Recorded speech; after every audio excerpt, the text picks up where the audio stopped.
All right, we are live, broadcasting to you right here from the Hill Country in Texas, Tejas, United States of America, America, North America. You know the place. Beneath the tree of knowledge. What's happening, everybody? What's going on? It's Robert Phoenix. If it's Sunday night, this is the place to be for Sunday Night AstroLive. This is the place to be if you are into astrology and want to navigate through the mundane world of astrological application. You are in the right place right here, right now. Good day, Justice. What's happening? Let me go over to the YouTube side. Let me see if I can get in there real quick because I got some things to do right now. Quickly, got a great show tonight. It's going to be slam bang. We are taking the Mercury Express, Gemini, all the way straight to your third eye. All right, here we go. Sweden. Pineal gland or bust. That's what we're talking about. Pineal gland or bust. Let me just do this very quickly. I need to get into the chat here.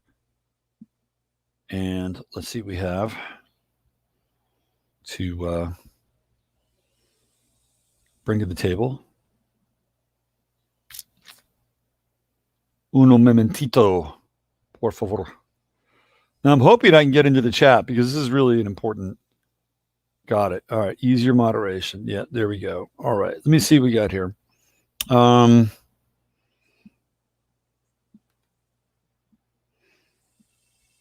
me one sec here. Boom. Boom. We got a boom moment just now. And we're going to have another boom moment right here.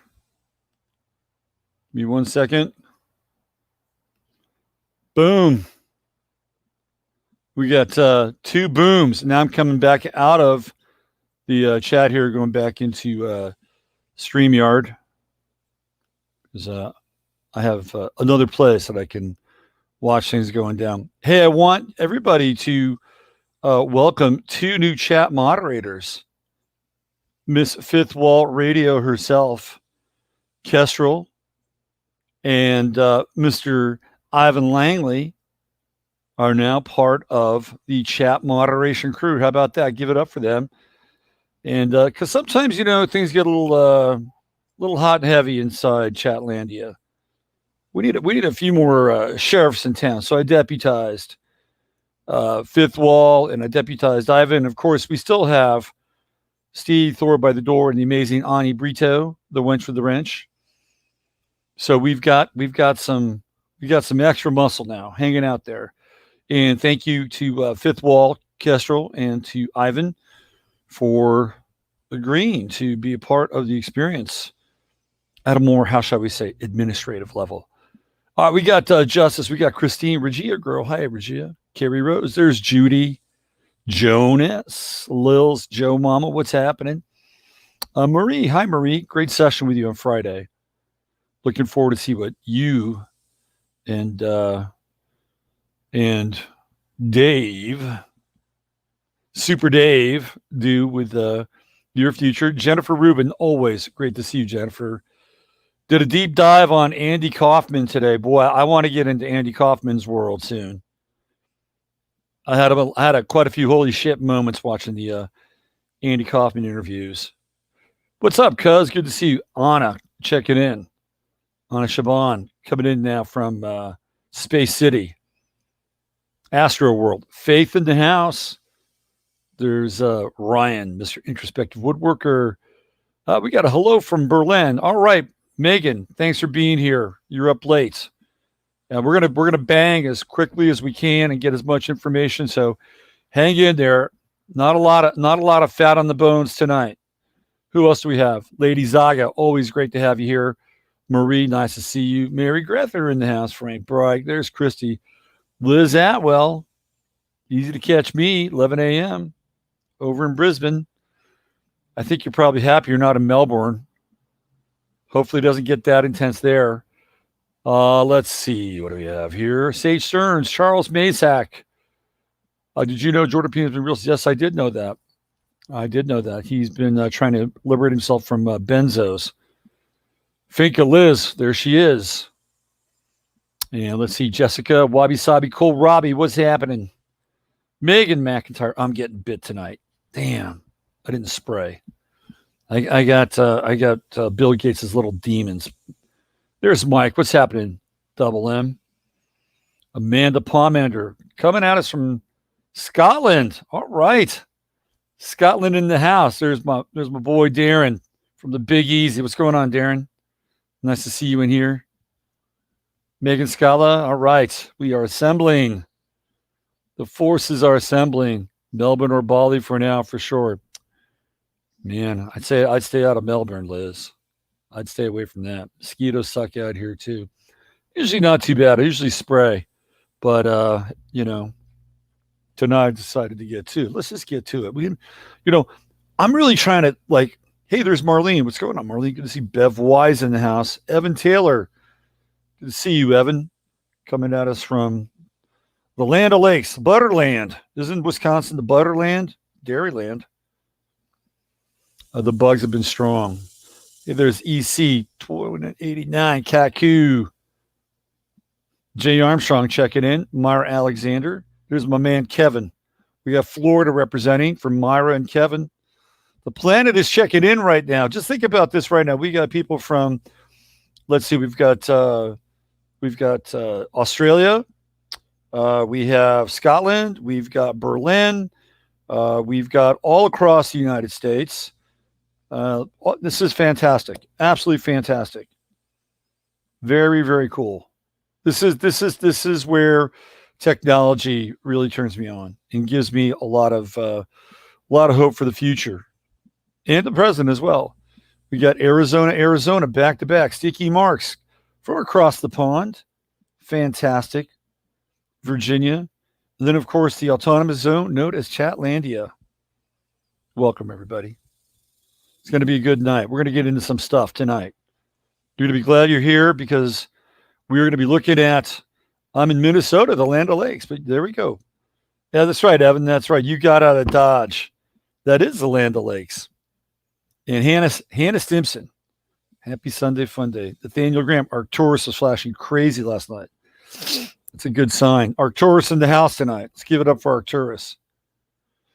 Blessings in Chatlandia. Beautiful. Thank you, Michael R.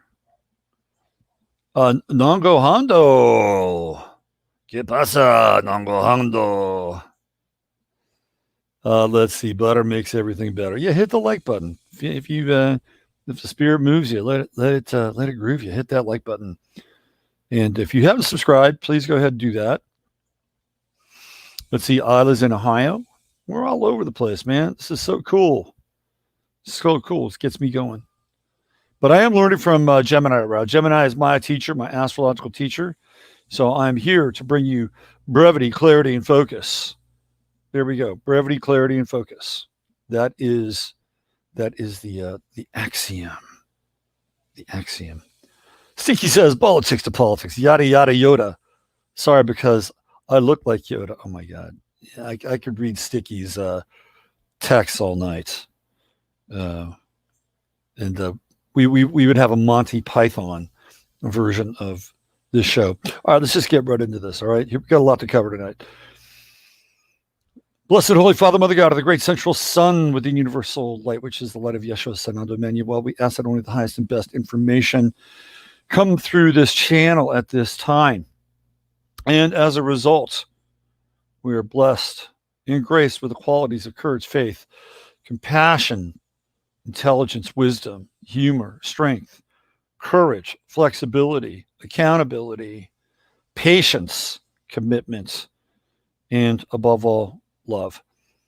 And as we do so, we ask that that the karmic residue in our lives between us gets purified, clarified, removed, and cleansed, so that we may re-enter our life sovereign as we entered before this stream began. And we do this in the love and the gratitude of the Most High. Amen. Let's go. Let's make it happen. We got a lot to cover tonight. Where do I want to start? I want to jump right in. I want to jump right in right now. Here we go. The big news was Friday night. Tucker Carlson, who's been doing an amazing job. Tucker Carlson might be the most important person in mainstream media and news ever. And I say this without any sense of hyperbole, because there are very, very few people who have been allowed to have a platform that Tucker has and seems to be using it not only to great advantage, but also in a very strategic fashion. I believe right now that Tucker is working with the Trump administration and has been working with the Trump administration ever since the two met, I believe, in Japan. When Tucker Carlson was in Japan, the president was in Japan and was dealing with North Korea. I believe a very important meeting went down with the two of them. And I actually covered their charts together in Synastry. And they're a great fit. They're a great fit. And if somehow, and I'm not a big politics person. I really feel like the less politics we have, the better, truly. But if there is a system and there is this notion of these two parties, and I don't believe there will be two parties, by the way. After this election, you will see more than two parties if we do have another election, if we do have an election, period. But when on the other side of this thing, you're going to see more than one party. And I can tell you that the next party that's being built before our very eyes has to do with the Weinstein brothers. Not Weinstein, but Weinstein. Emily and I covered this. And they're positioning themselves to create this new party, which will be the new Libertarian Party. And they actually had Ted Cruz on their latest podcast. Does that give you any indication as to what's happening there? So if we're still playing that game 4 years from now, and that's a big if, I do believe that one of the key players will be Tucker Carlson. And I would not be surprised if Tucker Carlson would be the nomination as the Republican candidate for the president of the United States. I don't believe that that's out of the question. But that's not what I'm here to talk about tonight. I'm here to talk about what happened on Friday night on Tucker Carlson's show. Something happened that I had never seen before on public television and on a supposed news show. And what I'm about to show you is Tucker Carlson absolutely nailing Alan Dershowitz to the wall. I'm going to play you a brief clip, and it's going to be the lead-in to the charts that we're going to be looking at here. So this is a very difficult interview to find right now. Very, very difficult interview to find. It seems as though YouTube has scrubbed this interview. Now, I have a brief clip. It only lasts about a minute, but you're going to get the gist of it. Okay, here we go. Oh, I got to go back. Give me 1 second here. All right, here we go. Let's share this.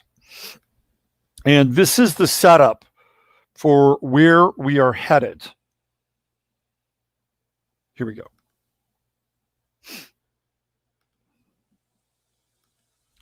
At least where we're headed in tonight's show. All right. So I'm setting the stage here. This was on Friday night. This was Tucker Carlson, and he did two things on Friday night. Number one, he really put Alan Dershowitz on full blast. Number two, he went after Fauci in a really big way. So Tucker Carlson is probably the most important weapon right now at the very least. Even if you don't believe in elections or politics and this two-party thing, can we just hermetically seal this next 59 seconds I'm about to play for you? And then we're going to go in and we're going to get into the charts. All right, let's go. Take it away, Tucker.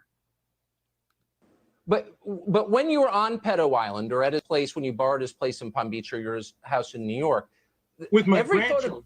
Okay, but every picture I've ever seen of his properties, you see young women around. Were there no young women when you were on his plane or any of his properties? I never saw him in the presence of a young woman. When I was there with my children and grandchildren, there was a housekeeper and the housekeeper's wife.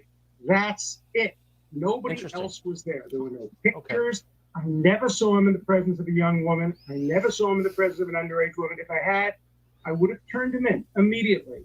My wife never saw him in the presence of a young woman. The only time I was with him was in academic situations, when I was representing him as a lawyer. Yes, he lent me his house because my granddaughter was in a soccer tournament, but it was empty. It was only the housekeeper, and it was just a friendly gesture to lend me his house. If I knew that anything had gone on in that house. Okay. Should I replay that just for clarity's sake? I'm going to replay one more time. I'm going to wind this thing back. So here we go. I want you to hear. But when you were on Pedo Island, or right there.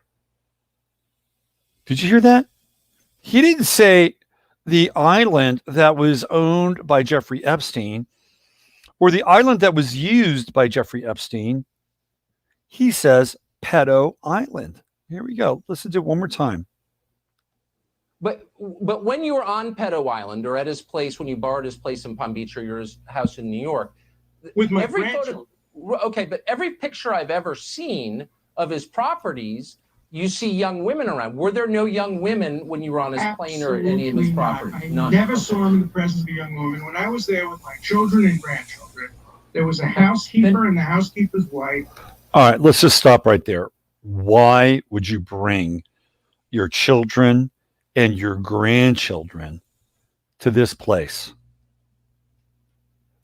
And Alan Dershowitz walks around acting like he's the smartest guy in the room. In every situation, he can quote you chapter and verse on why you're going to have to take a vaccine because supposedly the Supreme Court ruled on it. When have you ever seen Alan Dershowitz not really know anything or not even, well, okay, he's pretending not to know anything now. But this is a guy, you look up hubris and in the dictionary, and it's a very, very crowded definition, but you'll find his face right there under hubris. He is a lawyer. He is paid to know everything about the situation related to his client or his client's adversaries. This is a guy that represented Klaus von Bülow, who murdered his wife. He murdered his wife. Now, of course, he got him off. And this was his claim to fame. This is where Alan Dershowitz really puts a stake in, puts his flag in the ground for everybody to recognize and notice in the 20th century. You know, there is always this sort of contingency of really, really famous lawyers, like F. Lee Bailey was one of those lawyers. You know, F. Lee Bailey was, if you wanted a lawyer, F. Lee Bailey was your guy. Melvin Belli from the San Francisco Bay Area. You wanted a lawyer, it was Melvin Belli.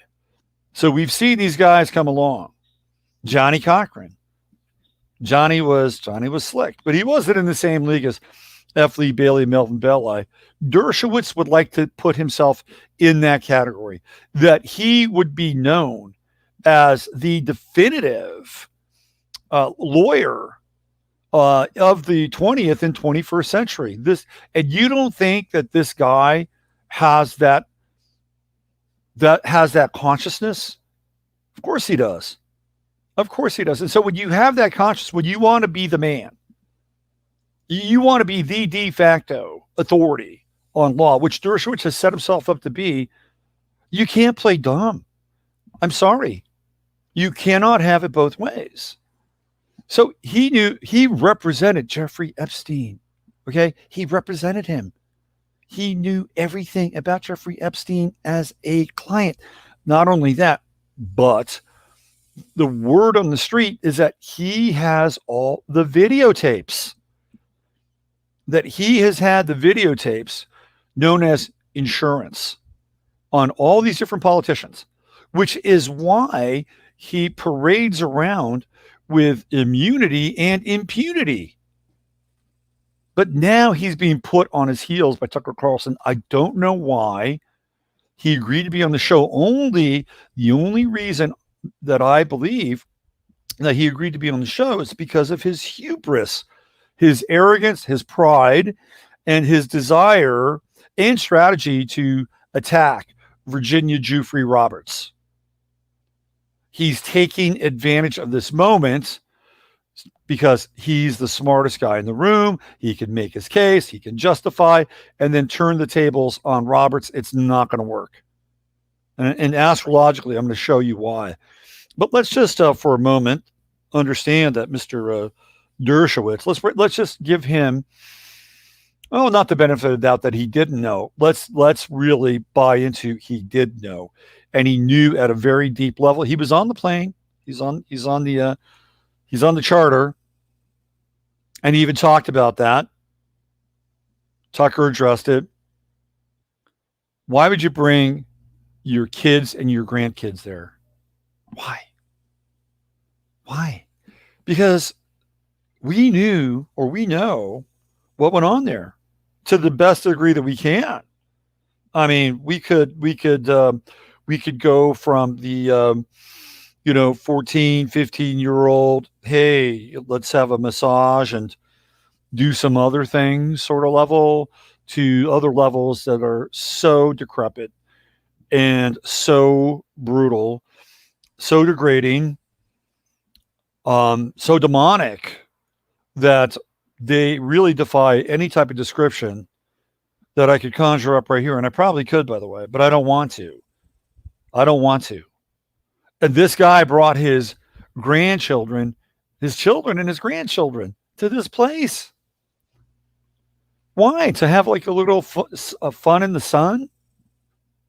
Is that why they went? I could think of a lot of other islands to take my children and my grandchildren besides this one. So then what enters into the mind? What creeps into the consciousness?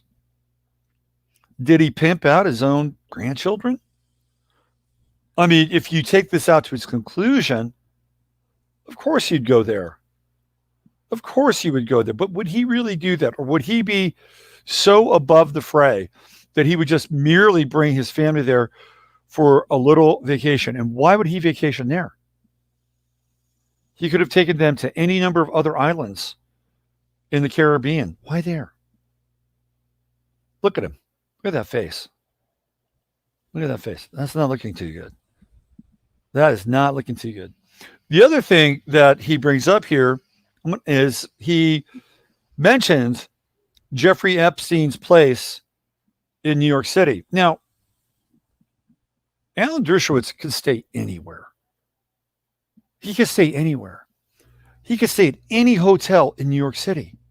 He could afford the very best hotel if he wanted to. And most of these hotels, he's probably done legal work for.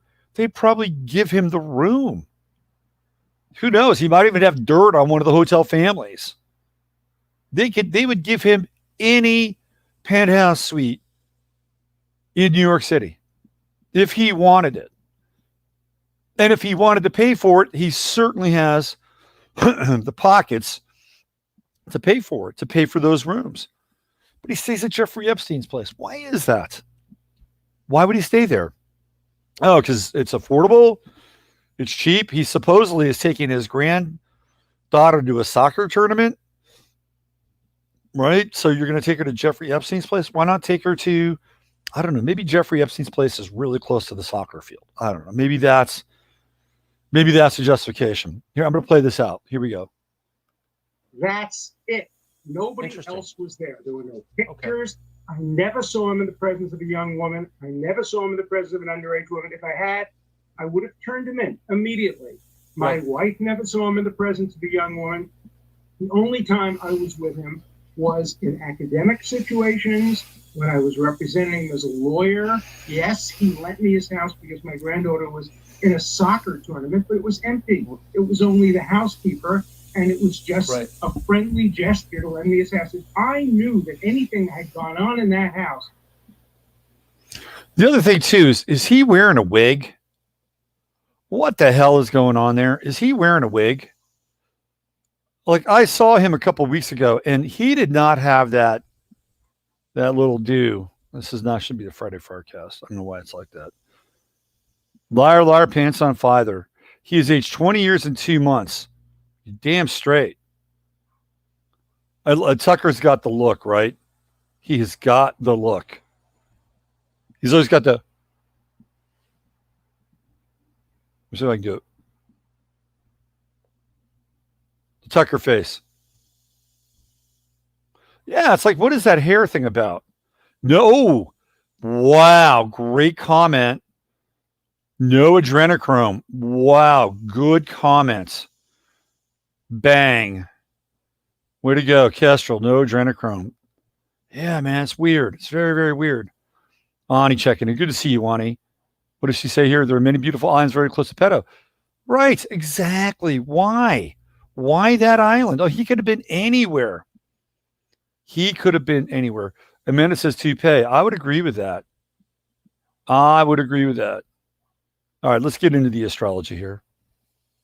Let's bust this shit out. And when I bring this out, you're going to see exactly what is going on. Exactly.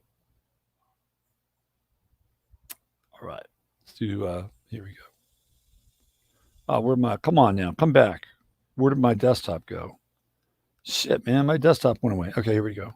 Come on. Stay with me.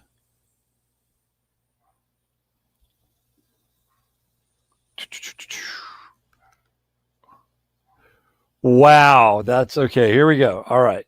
Here we go. Let's do this again. So let's bring this up and all right.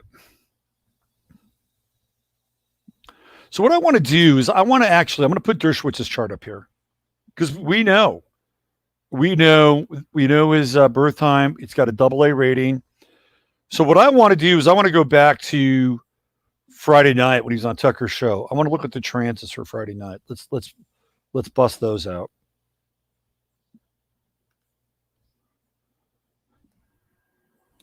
All right. Let's see what we got. Here we go. Oh, it's an application window. All right. So here we go. This is Dershowitz now. He's on the inside. Let's put it in bluntly or mildly, right, on the inside. Okay. So obviously he's a Virgo, unfortunately. We've looked at his chart before, September 1st, 1938. So what do we have here? We have the sun at 9 Virgo. There's the sun. There's Mercury, and there's Mars.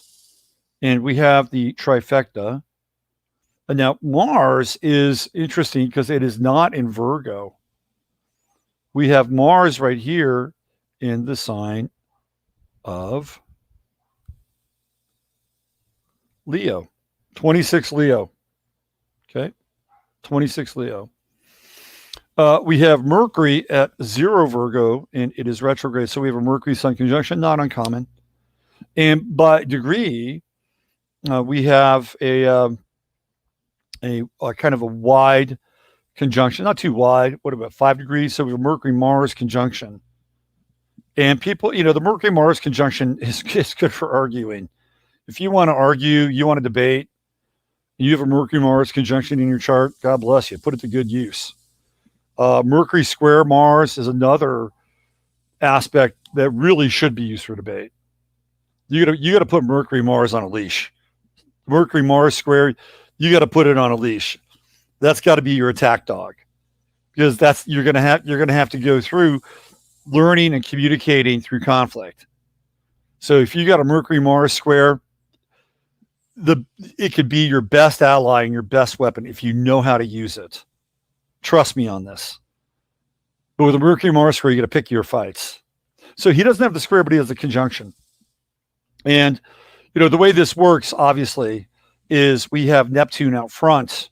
So we don't really quite understand or truly see Alan Dershowitz, because he has Neptune at 20 Virgo and the sun at 9 Virgo. So what we're seeing here is a lot of projection. It's a lot of projection. And who is the man behind the Neptunian wall? Who is the guy who is really the wizard? You know, like the Wizard of Oz. And when I think of the Wizard of Oz, I really have this kind of idea of the Pisces Virgo axis. Because what we see with the wizard in the movie is this massive, powerful, borderline demonic entity, which is very Piscean in a lot of ways. It's all about projection. It's all about what people have been enchanted or entranced to accept or believe. And then once they pull the curtain back, you got a guy that's basically operating the levers. And he's from the Midwest. And he's from Kansas or the Midwest, just like Dorothy. He's basically horizontal, equal playing field, which is very Virgo in a lot of ways. So I think when we get into the Wizard of Oz, it's that Piscean Virgo kind of axis. And so here we have kind of a Wizard of Oz effect with Neptune in front of the sun. It actually has it probably served him in a lot of ways as cover. And behind the sun, we have Mercury, which is retrograde in Dershowitz's chart. And then we have Mars here. So we call this Promethean Mercury.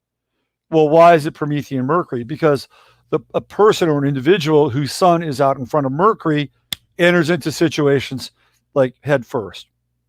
They enter in with the full force of their being. Like Prometheus says, I'm going to go steal fire from the god.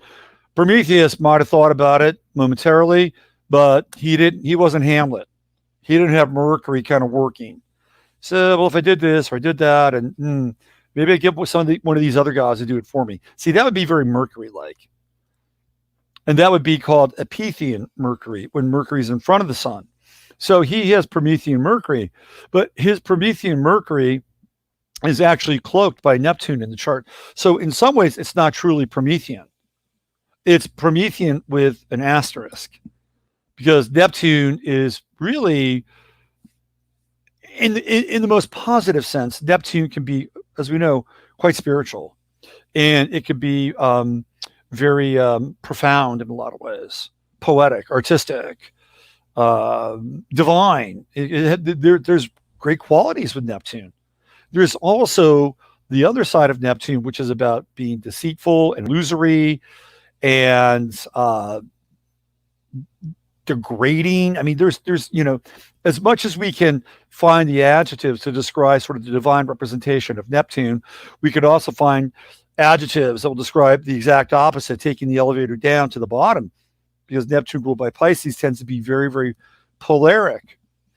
In the chart, in his natal chart, he does have a Neptune moon square, which is not showing up here, but he has moon in Sagittarius. So we've gotten into Neptunian debilitation when it squares planets. If it squares Mercury, Neptune squaring Mercury, the person has a propensity of being a liar. That's like one version of it.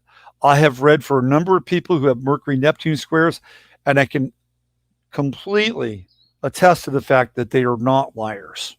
So if you happen to have a Mercury Neptune square, there's a good chance most people tend to be very straight. And they can be very straight with themselves for the most part and others. But the Mercury Neptune square, if you're straight with yourself, you can attract people who will be liars and will take advantage of you.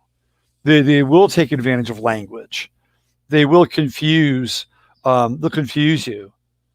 Like they'll obfuscate the meaning of words. So if you have a Mercury Neptune square, then what do you have to do?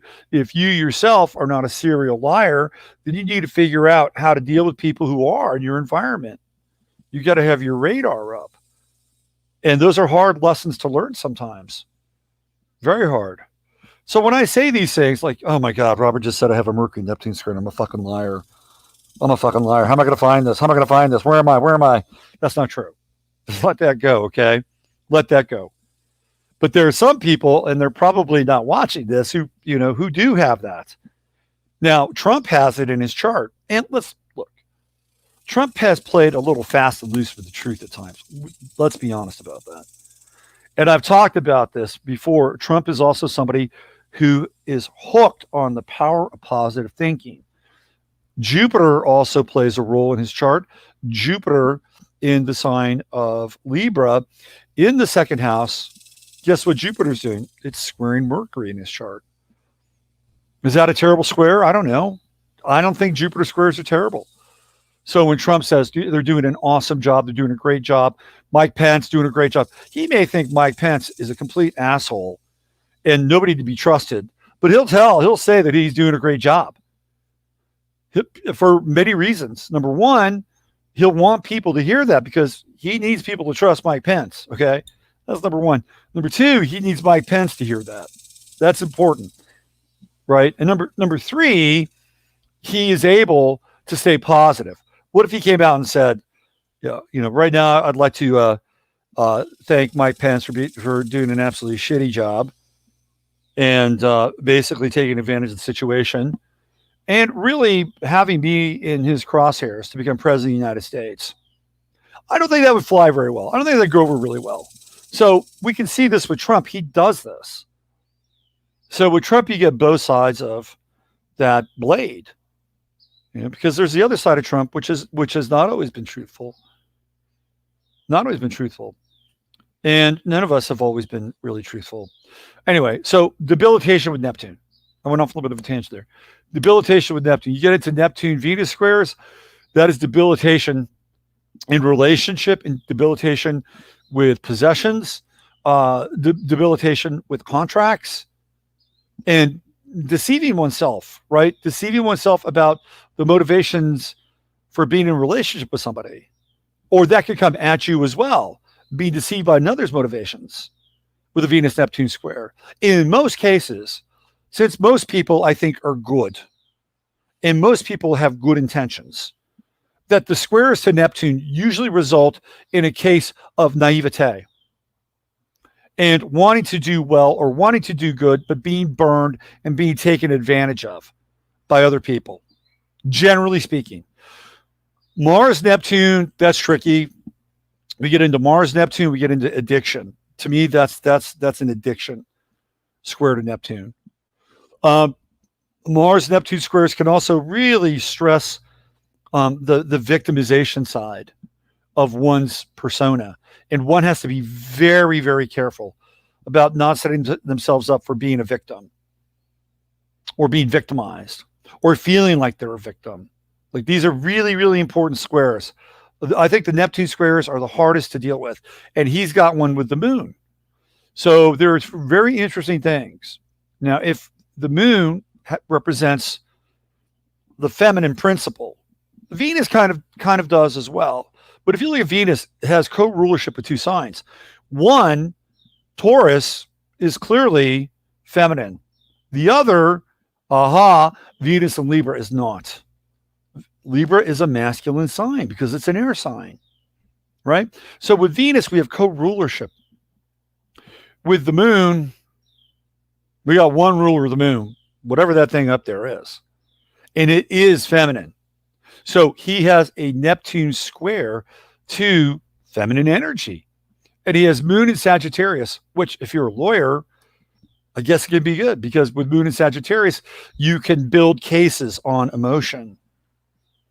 That's what you can do. You can build cases on emotion. And Mr. Dershowitz happens to have his true node in the sign of Scorpio, which can be very manipulative, very, very manipulative in some ways, if you're not learning the lesson. This is a guy, by the way, if he doesn't play straight and narrow with that true node in Scorpio in the 6th house, he's going to have hell to pay. And I think it's coming. I think it's coming because he has this Uranus South Node conjunction. Hello. So Mr. Dershowitz is getting ready to go through his Uranus return. conjuncting the South Node. I think this could be a prison sentence. 12th house. I'll get more into that. So what he has done here with this moon, there were two things about Dershowitz you need to know. Number one, he got off, I believe, Klaus von Bülow offed his wife. Sonny. Sonny, when we look at Sonny, we could just boil that down to what? Sun. And what is opposite the sun? It is the moon. Theoretically, you have the sun and the moon, right? So in this case, what he was able to do with Klaus von Bülow is he was able to get the jury to believe that this guy did not kill. And I know. The jury said no, he didn't do it. I am not convinced. I'm not convinced. So he's already set up a very interesting square to the moon, like with that actual trial, with that verdict. The other thing you need to know about Dershowitz is his relationship with his first wife, which I want to bring up here, because this is where it gets very strange. Very, very strange. The circumstances around his first wife are really, really weird. So now he's demanding an apology for the good fight. What? Oh my God. Viacom CBS puts up a good fight against Giuffre Epstein lawsuit threatening Alan Dershowitz. Oh, this is interesting. He is really in the crosshairs now. Whoa. He is feeling heat. Okay. That's news to me. I haven't seen it. All right, let me get into this here. Okay, so who is he represented? He represented Mike Tyson, Patty Hearst, and Jim Baker. The most notable case is the successful appeal of Klaus von Bülow's 1982 conviction for the attempted murder of his wife, Sunny, S-U-N-N-Y, and the 1995 O.J. Simpson trial. He was on the dream team, along with, who did I say? The two aforementioned superstar lawyers of their time, Johnny Cochran and F. Lee Bailey. There we go. Alan Dershowitz. Here, let's just let me keep going here. Dershowitz was also a member of the legal defense teams for the prominent sex offenders Harvey Weinstein and Jeffrey Epstein. I mean, the guys that he represents, the people he represents, Jim Baker, I think Jim Baker is a tragic character. Patty Hearst, a snotty-nosed aristocrat who wound up basically joining forces with the Symbionese Liberation Army. And I've told the story that Patty Hearst used to come into the drugstore I worked at in California. And Mike Tyson, I have a very strong belief that Mike Tyson was set up when he was in the hotel room with Desiree Washington. That's another story. But think about this. Weinstein, Epstein, Klaus von Bülow. Who represents these people? So here's Harry Reams, porn star. Klaus von Bülow.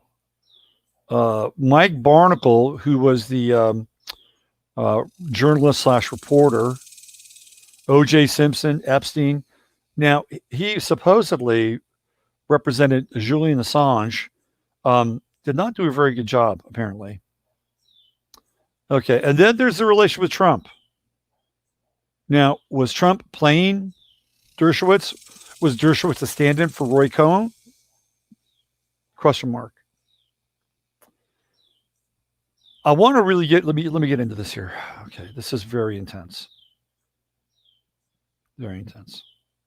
Like all the stuff. Like he went after Mearsheimer and Walt, the two guys that blew the cover on the Israeli lobby known as AIPAC. Okay, here we go. This is the paragraph I want to read. Dershowitz's first wife was the late Sue Barlock. In his book, Chutzpah, he described Barlock as an Orthodox Jewish girl. The two met during high school at a Jewish summer camp in the Catskills. They married in 1959 when Dershowitz was age 20 and Barlock was 18 years old. Barlock and Dershowitz had two sons together, Alan Dershowitz, born 1961, a film producer, and Yamin Dershowitz, born 1963, an attorney. Barlock and Dershowitz separated in 1973 and divorced in 1976. Although Barlock was initially given custody, Dershowitz fought for and was later awarded full custody of their children. The New Yorker reported that Barlock later worked as a research librarian and drowned in the East River in an apparent suicide on New Year's Eve, 1983. Let me read that again. The New Yorker reported that Barlock later worked as a research librarian and drowned in the East River in an apparent suicide on New Year's Eve, 1983. Where would we see that in the chart, or a chart, or in his chart? I'm telling you right now, I know where I'd see it. It's right here. It's the Neptune square to the moon. Neptune square to the moon. Feminine energy. Neptune, ruler of Pisces. 7th house, relationship.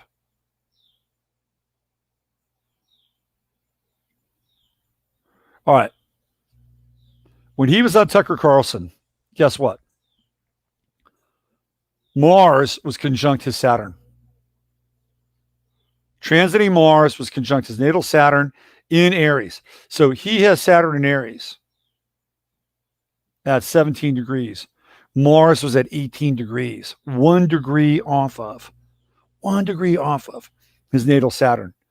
Now, guess what's going to happen? Mars is going to go through Mr. Dershowitz's 12th house. This is going to get very interesting. Very, very interesting. And if I were Alan Dershowitz, thank God I'm not Alan Dershowitz. But if I was, I'd be very concerned about this transit. And especially the Mars opposition to Venus, which is coming very shortly, very quickly.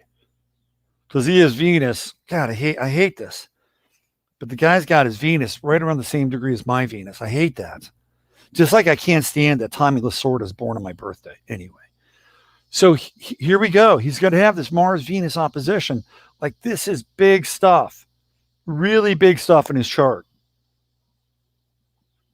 But this guy, you're going to see something happen in Alan Dershowitz.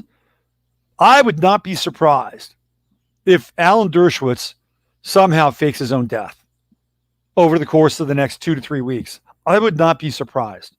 Or maybe, just maybe, somebody might even take him out. Because I'm telling you right now, man, it's getting hot around Alan Dershowitz's feet. It's getting hot. You can smell that flesh burn. You know, like if you ever caught your eyebrows on fire, you know that smell? I think you can smell that because we got this intense opposition coming right up here. Okay. Now, I'm going to show you right now. I'm going to show you right now why I think he's guilty as sin. And it has to do with Virginia Giuffre-Roberts' chart. Now, remember, he's got Mars. He had Mars right on his Saturn. 11th house, media. On Friday night. That's the 11th house. That's Tucker Carlson's show. And I'm also going to just make a quick aside here. You know that this guy has some serious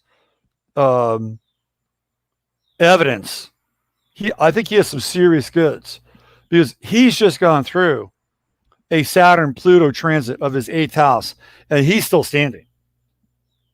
Like, rarely do people go through Saturn-Pluto transit, and it does happen. I know some people, and they're okay.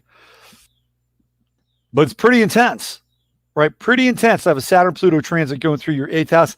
Let's throw the South Node in there as well. And he's still standing.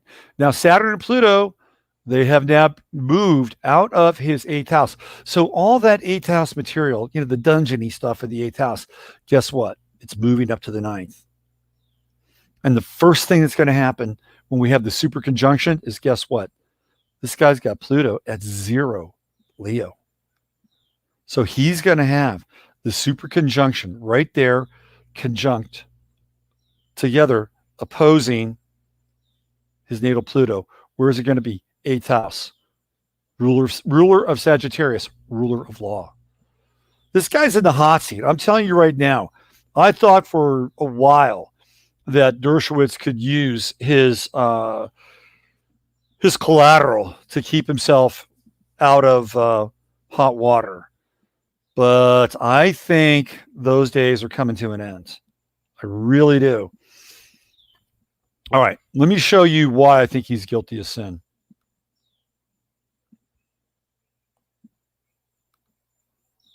And this is why, by the way, I love astrology. To me, it's totally kick-ass. It is totally kick-ass.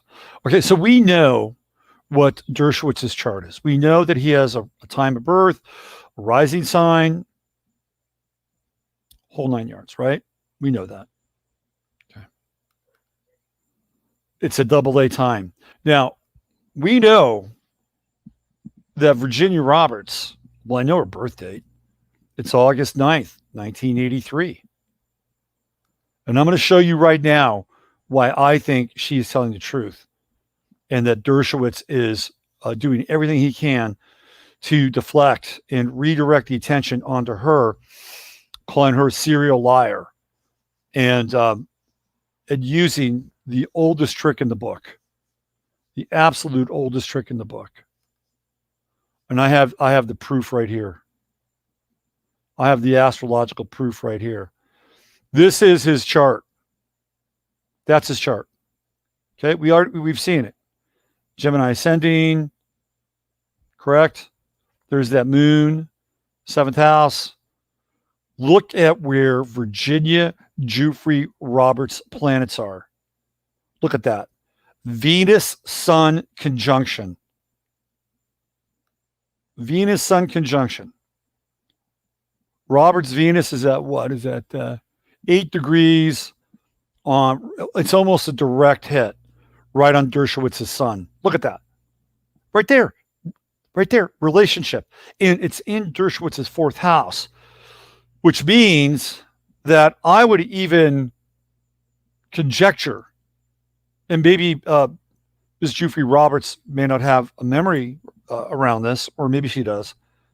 I would be very surprised if she did not actually have intercourse or relationship with him in his own home, or at the very least, not far from his own home, because he was born in Manhattan. And if we did a relocated chart for him at what? Jeffrey Epstein's place, it'd be right there. It'd be in the same place. So whether it's in Manhattan or whether it's in his own home, look at that. Bang, right there. Moon-Mercury conjunction. Like, I could just stop right here. I could just put an end to this right here. But now let's bring Mars into this. There's her Mars. And her Mars is at 27, Cancer. And it is in conjunction with his Pluto. So now we have a Mars-Pluto conjunction. What do we have with Mars-Pluto? We have sex. We have sex. And by the way, I think Dershowitz is probably kinky with Pluto in the 3rd house. I think he's kinky. I think he's got a weird sex life in general. I don't think he's a straight shooter. So here we have Mars right here, conjunct Pluto. Oh, but there's more, isn't there? Yes. What do we have here? Saturn, Pluto conjunction. Bang, on his Venus. So we have Venus at, 25? And her Saturn right here is at 28. And we have Pluto down here at 27. What are we talking about? 2-degree orb, 3-degree orb? It's right there. Right there. So we have Venus, her Venus on his sun, her Saturn, Pluto on his Venus. And his Venus is kind of ingressing, bleeding into that 6th house. Ladies and gentlemen, I rest my case. These would be 2 undeniable aspects in the artist industry. Now, let's say they were, potential lovers. Like somebody said, hey, I've got a I got a person in my life, and these are the two charts. Well, first of all, the ages would be very, very different. And I would probably suggest that they look somewhere else. But let's just say, for shits and giggles, we had the Saturn-Venus conjunction and Venus on the Sun. I'd say this could be a very interesting relationship that would have merit. Pluto is a game changer, though. Pluto's a total game changer. And he's going to get burned here because now we have the South Node coming into play. You see this? Here comes that South Node. And his moon is at 13 Sag. So this would be right around this time next year, with that South Node going to be right on his moon. Right on his moon. Now, he'll have the, I don't know if you call it the blessing, but he'll certainly have the true node in his first house at his disposal, which means he'll use every single Gemini trick in the book in order to try to deflect what's going on, to keep the, I'm sorry, this is her true node. This is her true node. But he also has a transiting true node in his, because this is Miss Giuffre's South Node. You see this? Wow, this is mind-blowing. So her South Node is in his 7th house. Holy shit. This is his downfall. This is his Achilles. And her South Node is at, where is it? So her true node is here. Let me, what is it? 23. This is not that far off. This is by the end of the year. Like that South Node is going to conjunct her South Node. So she's going to have her nodal return. That's in his first house. That is in his first. My bad. That's her true node, right? But he will also have the transiting true node in his first house. That's going to be quite interesting. It'll basically be her word against his, the battle of the nodes. God, this is so fascinating. But this is his downfall, right? This is his downfall. And he's going to have that nodal return right here, where she's going to have her nodal return in his 7th house.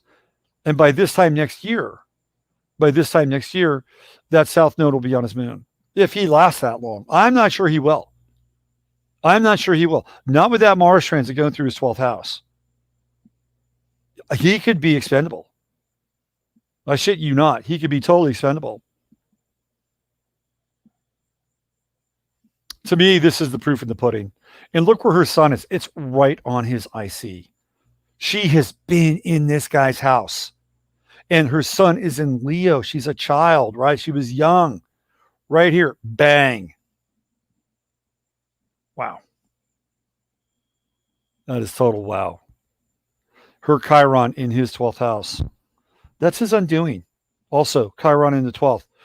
Yep, absolutely.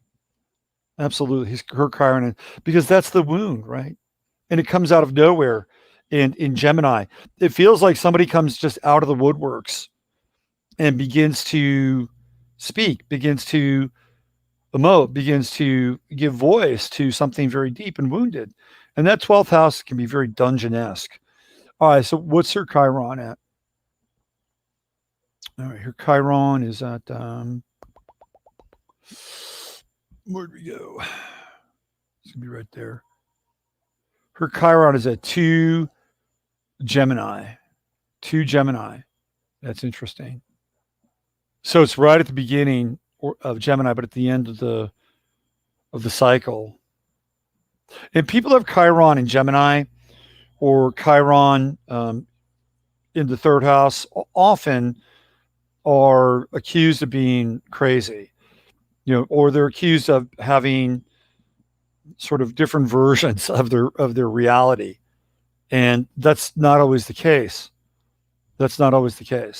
So I would say that she's having to deal with these accusations very clearly in her chart. And her Chiron squares her moon, and her Chiron squares her Venus, and even Mercury. So I would say that she is a prime target to be labeled, a liar.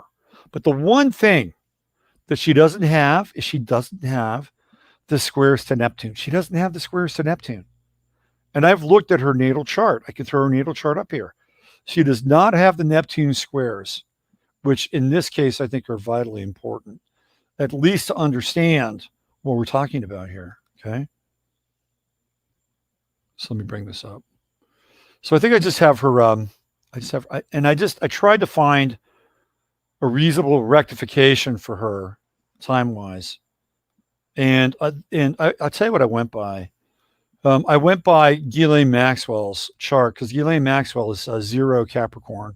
So I put her ascendant at 1 Capricorn with Neptune there, very close to her ascendant because of the whole believability issue, right?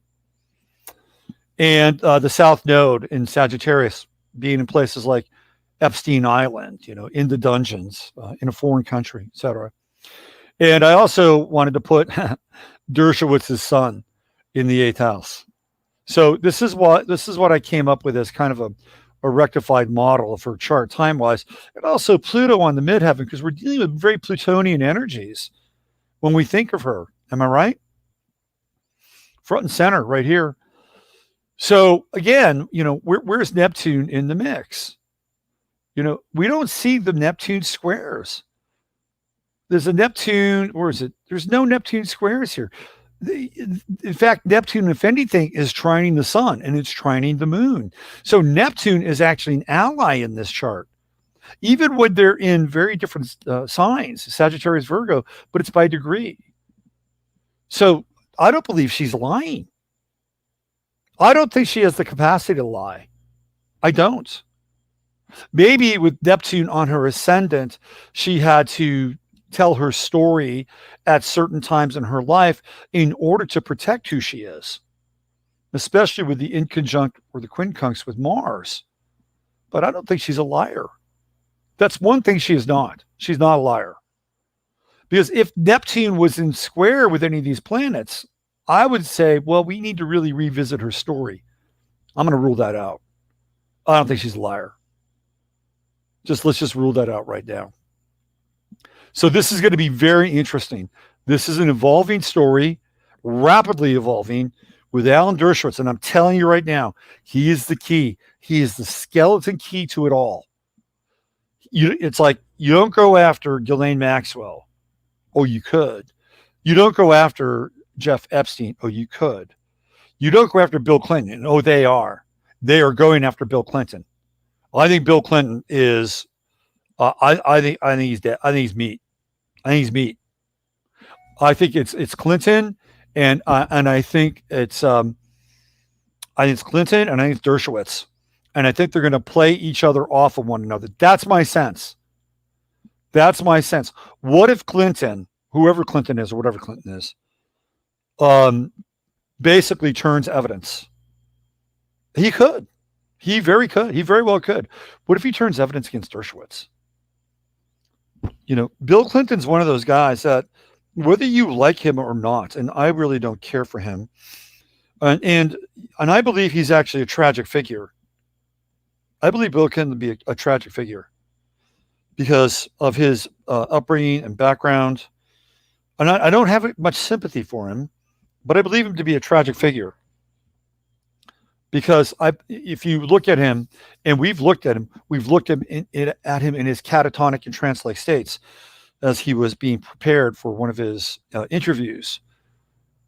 I believe that he's really a nobody. I think he's like a cutout. And I don't think he was really running the White House when he was president. You know who was running the White House. It wasn't Bill Clinton. It wasn't Bill Clinton. So I think he's a fairly tragic figure in many regards. I don't have much sympathy for him, but I think he's tragic. And I think he was used from a very early age. And if you look at his upbringing, his uncle was a pimp. He was a pimp. He was a numbers runner, small-time drug dealer. His mother ran a brothel. That's where he grew up, in Hope, Arkansas. He grew up in a petty crime family. Now, I do believe, and a lot of people in Arkansas would agree with me, that his father was actually Winthrop Rockefeller. So I've talked about this before. I've gotten into the movie The Devil's Advocate with Keanu Reeves, who was a cipher of Bill Clinton and Hillary Clinton. I've talked about this before. So I don't think they have a problem with burning Bill Clinton right now. He's kind of outlived his usefulness, but he has been very useful to their program. Extremely useful. He was very useful in helping getting Gavin Newsom elected. He came in and basically kind of swung the electorate away from Matt Gonzalez in one of the closest elections ever in the state of California for the gubernatorial position. And he swung the election towards Gavin Newsom because of his endorsement and his appearance on Gavin Newsom's behalf. But he's outlived his usefulness. And I think they're going to burn him. So will he burn Alan Dershowitz ahead of time? This is really an interesting thing to think about. Because one of those two guys is going to go down. I'm telling you right now. One of them is going to go down. Because there's a rumor, and it's been floating around now, that Maxwell has videotapes of two politicians. Well, you know she has more than two. We know this for a fact. They know it for a fact as well. So this is going to be interesting. Will Clinton turn on Alan Dershowitz? He might. Will Alan Dershowitz turn on? This is what we've been waiting for. We've been waiting for this moment where they begin to devour one another, that they cannot trust one another, that they know that their phones are tapped, that even with the highest degree of some form of encryption and surveillance, that even those can be backdoored. And that's true, by the way. This is going to get very interesting. Very, very interesting. And I'm gonna drop her chart. We need it to be interesting. We really need it to be interesting because this is the glue in the machine. This is the thing that could absolutely just, cake the gears and become this kind of sticky residue over the gears and the cogs of this machine. And the machine would just begin to shudder and lurch, right? Whether it's COVID-19 or the vaccines or Black Lives Matter, this is the thing. This is the thing that can bring the whole thing down. This is it. We're here. We are at the Gordian knot of this entire experience. And it's going to get hotter and hotter. And you want to keep your eyes on Alan Dershowitz, and you want to keep your eyes on Virginia Giuffre-Roberts. Now, on the Clinton side of things, all of a sudden now there's this young boy that comes out and says, I was on a boat and Bill Clinton raped me. That story is not going to go away. It is not going to go away because the woman who was supposedly working with him, I believe on his, it was a journalist, if I'm not mistaken, mysteriously died. So now we've got this other thing coming from another direction with the Clinton side of stuff. This is going to get hot and heavy. So keep your eyes on this. This is where I think the whole thing could really become untangled. And when it does become untangled, we might have the opportunity to have a semblance of a reset. Not a reset in the World Economic Forum kind of reset. That this could even go that far and that deep. Now, if these people know this, they will get very desperate and they will not hesitate to bring the whole shit house down to protect people that are linked to people that we haven't talked about. And there are people that we haven't talked about, not because I haven't brought them up tonight, but we don't know who they are because there are faceless names in this, right? There are nameless faces in this whole scenario. Some of whom, if we knew, we would say, oh, wow. And there are other people that we don't know. And those are the people that have the most at risk. These are people above the Prince Andrews. And some of these people would know that it was a honey trap. And those are the people who ultimately this would roll out to and expose. Not the people who had indulged. Do you think Les Wexner, who theoretically, has anybody seen Les Wexner, by the way? Do you think Les Wexner would have indulged in this stuff? I don't think so. It's kind of like the dealer who doesn't do drugs. Most dealers don't do drugs, by the way. They don't want to get strung out. They don't want the drug to rule them. Most dealers don't do drugs. There are a lot of bartenders who don't drink either, by the way. Wrap your head around that. So these are the people that had not partaken. Although those people, they're clearly on the short list. But it's the people that weren't, the people that thought that they were far enough behind the scenes that they could not be indicted nor be tracked back.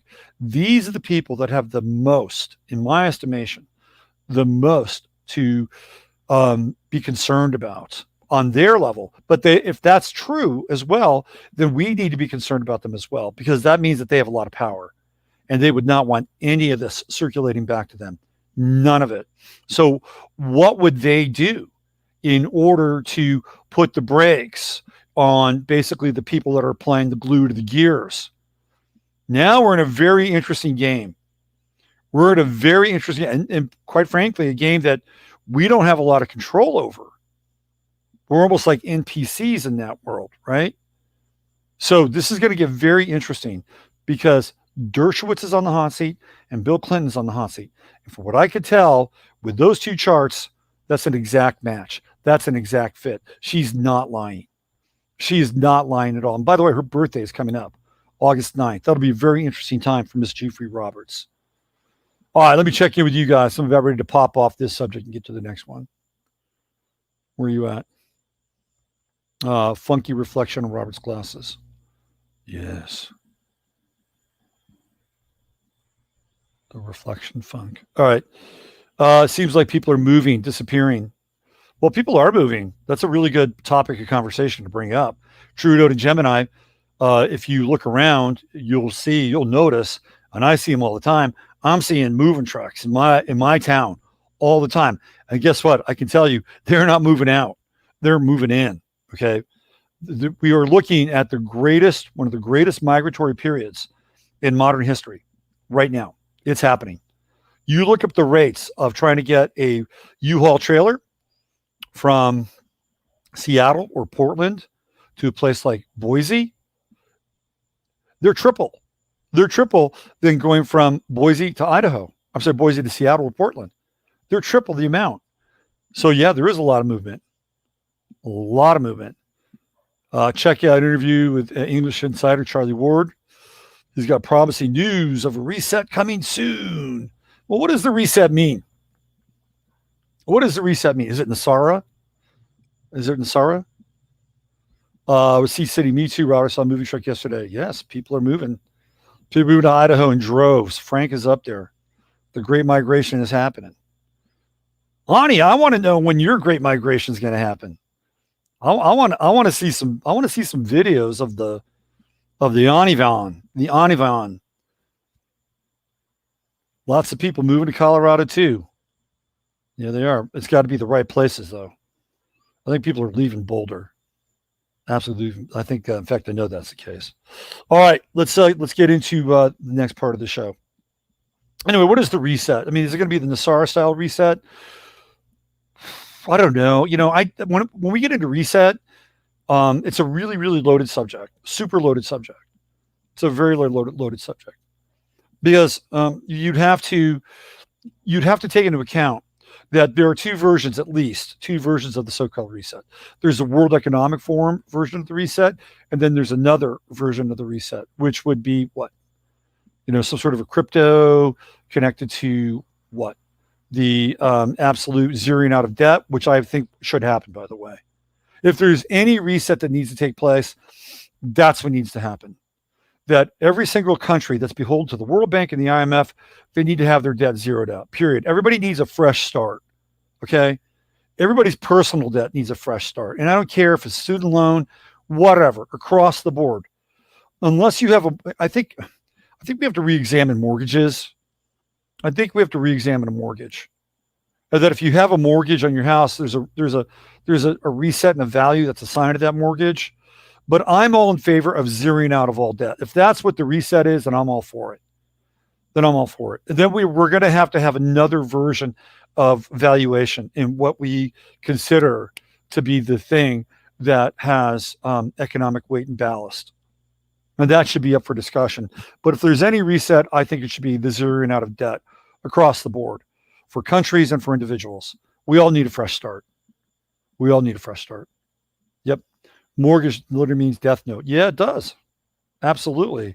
So that need to be re-examined completely. Absolutely, completely. We do have some power. Work on the energy level. Yes, absolutely. We'll always have power. Mortgages will zero it out, as well as our credit card. Yeah, good. Fine. Let's do it. I'm all for it. If that's a reset, I'm all for it. Anything above and beyond that, not so much. Not so much. If there's any fancy talk of aliens and our beloved brethren from the stars overseeing the reset, I'm not that interested. It's included in the Sar and Jasara. I'm not a huge. This is just me, and I'm going to get off the chat. I'm just not a huge fan of the Sar and Jasara. I feels to me. This is just me.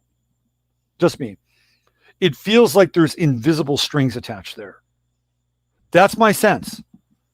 Now, I am a Scorpio rising and I am a Virgo, so I tend to think this way. But when I think about it and I feel it feels like there's invisible strings attached. That's my spidey sense. Jan Emily says, me neither, Robert. Yeah, I agree. You can't address the debt issue. Nathan has good comments. What does he say? You can't address the debt issue without addressing the money of account issue. Yes. Which is the only way to repay debt according to one section. Well, it depends on the nature of the debt, right? Depends on the nature of the debt. If it's the debt to what? If it's the debt to, like, who actually, when we look at the debt of the country, like, who is really the holder of the debt? Is it the Federal Reserve? Is it the Rothschilds? Is it China? Is it a compendium? Right? Then we have to really get into whether, the Federal Reserve and fiat issue currency is really something that stands up in terms of its own type of legal breakdown. And I would assume that it doesn't. Because it's not real money. It's not real money. It's fiat money. So if it's not real money, then it doesn't really stand up to this thing. It really doesn't. And we have the ability to issue our own currency. So we could zero out that debt by just completely negating that, at least at that level. And then we could issue our own currency, which is what Abraham Lincoln did for little greenbacks. And theoretically, some people think it got him killed. All right, I'm moving on. Thank you, Chatlandia. You're awesome. Okay, let's move. Let's get into what's happening and where we're going. What time is it? 9 o'clock. I want to get out in a relatively decent period of time. I don't want to have like a 3-hour show tonight. Okay, here we go. This is what's happening now. Or at least it was happening. This is when I cast this chart. Okay, there it is. We got this is what at 7 p.m. tonight. I used Austin. So the big movers and the shakers continue to be Mars, and Mars is now moving into the big square zone. Right, this is the time that we were beginning to look at about a week ago, as Mars moves into almost an exact square with Jupiter. And Mars-Jupiter squares, again, squares to Jupiter are interesting no matter what the planet is, because there is a heightened sense of possibility. There's a heightened sense of potential. There's a heightened sense of overreach. We get into risk-taking when there's squares to Jupiter. Sometimes it is a reach too far, and then we realize, we ordered a really huge meal and we couldn't finish that meal. That's like a Jupiter square. Sometimes our eyes are too big for our stomach, or sometimes our vision is too great for our abilities. Now, occasionally, perhaps more than occasionally, when somebody has a Jupiter square in their chart, they can make big things happen. And if you have a Jupiter square in your chart, you can tend to be a risk taker. He raises his hand. I have a Jupiter Sun square. And sometimes it's paid off, and other times it hasn't paid off. So you have to kind of understand it. You have to understand cycles.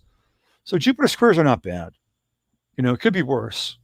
Saturn squares are challenging, But even Saturn squares, I think, are manageable.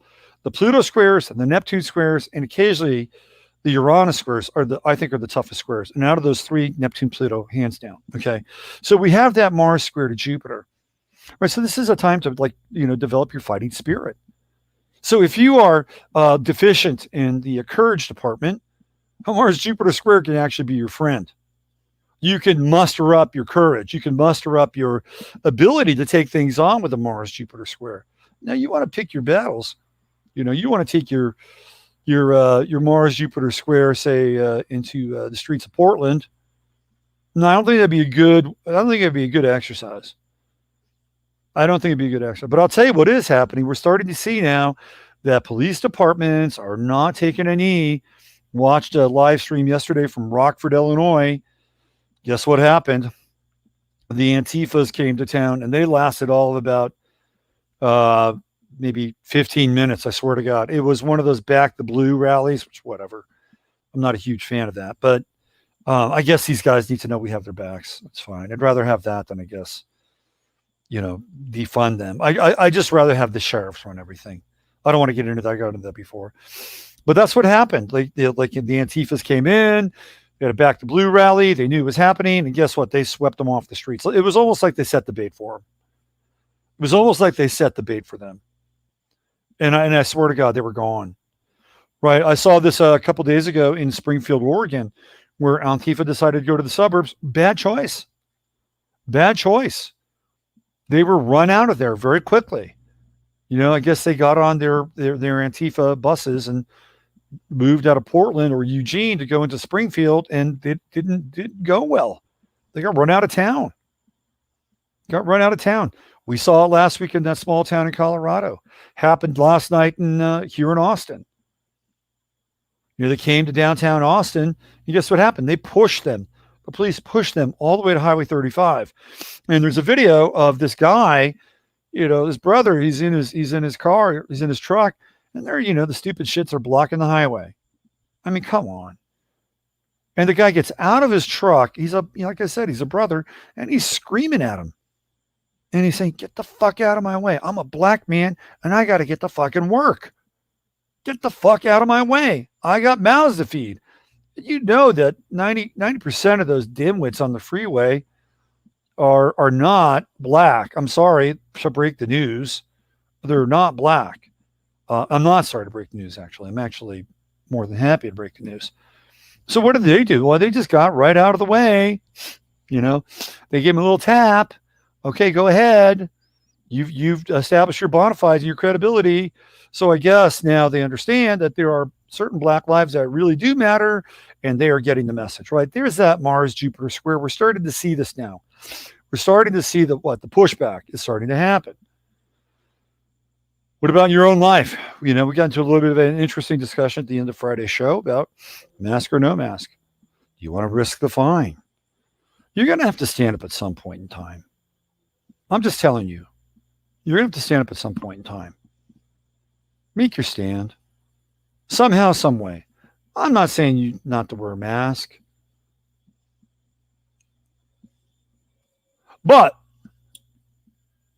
we do need to make a stand. And when you do, guess what happens? Other people say, ooh, look at that person. I mean, it's not like that guy dancing in front of the tank in Tiananmen Square, trust me. But it's something. You got to pick your spots. But now's the time. Got a Mars Jupiter square. If you're meek in courage, let this Mars Jupiter square be your guide. Let it potentially inflate your ability to take action in your life. All right, so here we go now. We got 4 days, right? Let's see, Mars transits are, roughly 3 days per degree, right? Roughly 3 days per degree. So we got 20, that's 3, and then 21, that's 6. So roughly 8 days from now. Let's just call it 8 right there. It's going to be moved into orb. It's already in orb with a square to Pluto. All right, that's kind of intense. Am I right? You guys, we got some good astrologers watching this and in chat. That's intense. Shit's going to go off here with this Mars-Pluto square. And then we got the Mars-Saturn square too. That's coming. But it's got to hit Pluto first, and it will hit Pluto, by the way. It is coming to Pluto. So what does that look like? Well, usually it's violence. That's fairly intense violence. So where is the violence coming from? Is it violence towards the state? Because we know that Capricorn represents the state.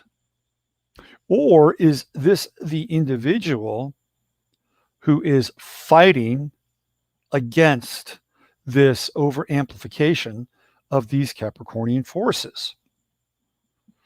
So it would be easy in some ways to say that, well, Trump and the Trump administration and government in general right now, at least on that side, represents the state. And everybody outside of that is the non-state. And that is not true.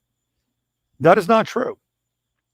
Whether you believe or in government or, play the game, at the very least, we can make an assumption that the government is comprised of a number of different people and roughly to these factions that have a number of different shades within inside each faction, and even that Pisces vesica where they meet in the center, right? So it could be another version of the so-called government, right? And here we have the true node in Gemini, right there at 28 degrees, and we have Venus beginning to come into orb with that, and that's going to happen in 2 days, and really tight orb, by the way. So it's going to be an interesting coin flip, like which side is going to take the most heat. I think that's going to be worth watching and worth looking at. Which side is going, because I'll tell you what's happening now. The more that these riots continue to take place, the more people are beginning to wrap their head around the fact that the Democrats, and again, I'm just, putting this out there as a result of how this thing has been demarcated and broken down, that the Democrats are connected to the violence. It is not working for them. I can tell you that right now. Again, wherever you chime in on the political thing, it is not working for them. It's actually working against them. So could we be witnessing something major within the next 4 to 5 days that really grabs our attention in a very, because now we have these two sides that are really fighting for the narrative. Who's going to control the narrative? The whole thing with Epstein and Maxwell and Dershowitz and Clinton, that's part of narration control. Don't forget about that. That's part of narration control. So if they're attempting to control that narrative, will the other side try to control that narrative, or will they try to control something else to come in over the top of that? So I would think here that within the next 7 days, we're getting very close to the levee breaking. I think we're getting very close here. Very, very close. But I don't think it's necessarily going to break in the net. But I think we're going to see heightened tensions. And by the way, there could also be very much an international element to this, because shit is going off all over the place. You've got Hezbollah supposedly firing rockets into Israel, supposedly. You never know with that. There's supposedly something going on with Iran and has been for the last few months. We've got the United States Navy and China playing battleship now in the South China Sea. There's a lot happening. There's a lot happening. And it's not just happening on the streets of Portland or Chicago or, God forbid, Seattle. Like, there's a lot going on in the world in general. I'll tell you what else is really interesting. Well, keep your eye on the gym in New Jersey. I think the gym in New Jersey with this guy, what's his name? Ian. What's the guy's name? I know his name is Ian something. It's not Ian Smith, is it?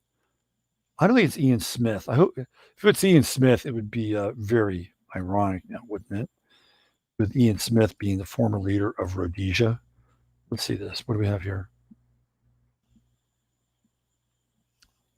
Okay, here it is. Bang. New Jersey gym owners squaring off with Governor Murphy. They kicked down the barricades. That's gym. That's the gym, right? It's working out, squaring off against Jupiter, squaring off against like Pluto. There we go, right there. That's a great mundane example of this Mars square to Jupiter, Mars square to Pluto. Love it, man. They reopen their business. You go. And Tucker Carlson has them on.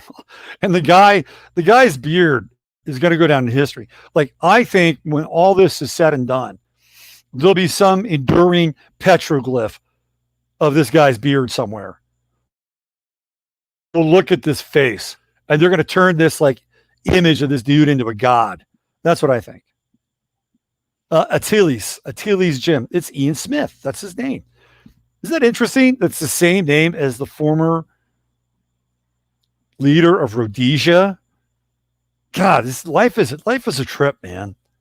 It is. Life never ceases to trip me out and amaze me in the most high, strange, and synchronistic ways.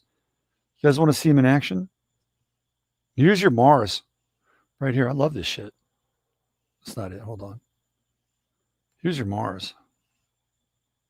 Where'd it go? Oh, I gotta stop sharing. Let's do this. Yeah, I'm gonna show you this. This is great. This is totally great. I won't even play the sound though. I just want to play the video. There it is, right there. You want to see Mars Pluto square and a Mars Mars Jupiter square? It's right here. It's right here. Here it is. Rogue Gym. There they go. They're gonna kick that shit down. They're gonna kick it down. Gym owners defy pandemic orders. Break into own business closed by state and reopen it. There they go. They're just going for it.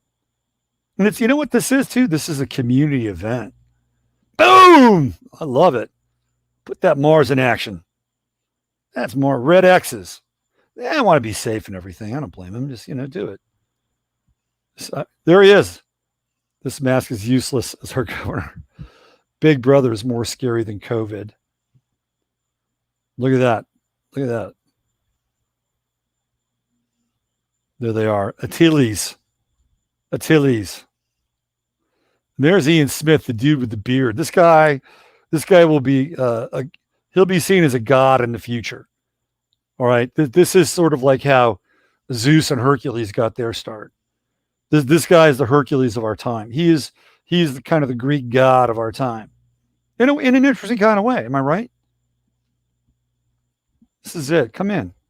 There you go. Wearing red, nice Mars color. And Phil Murphy's going to fucking hate this. He's going to hate this shit. I love it. I love it. That's just me. Okay. What do we got in chat? There we go. Can I get you guys in chat? I don't think so. All right. There we go. Ian Smith. Oh, here we are. Yeah, that dude is a real man compared to the soy boys. Renstar says he's hot. Yeah, man, this guy, he's a masculine dude. He is a masculine dude. So nobody remembers if 8/11 was the date warned about last year. Yes, I don't know about that. I love it. I would have loved to be there with them. Look at that testosterone. You see, ladies, the ladies like the testosterone. I don't know why this got up there. Ladies love the testosterone. Absolutely. This is the time that heroes are born. Jan, I want to put that right up there. Jan Stevenson. Or Jessica Stevenson. My bad, Jessica. Jan Stevenson. I was channeling the extremely sexy golfer, Jan Stevenson. Absolutely, Jessica. This is the time that heroes are born.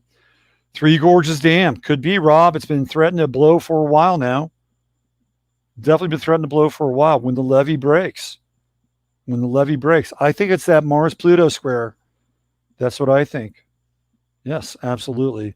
We need many more of him. The state is not his boss.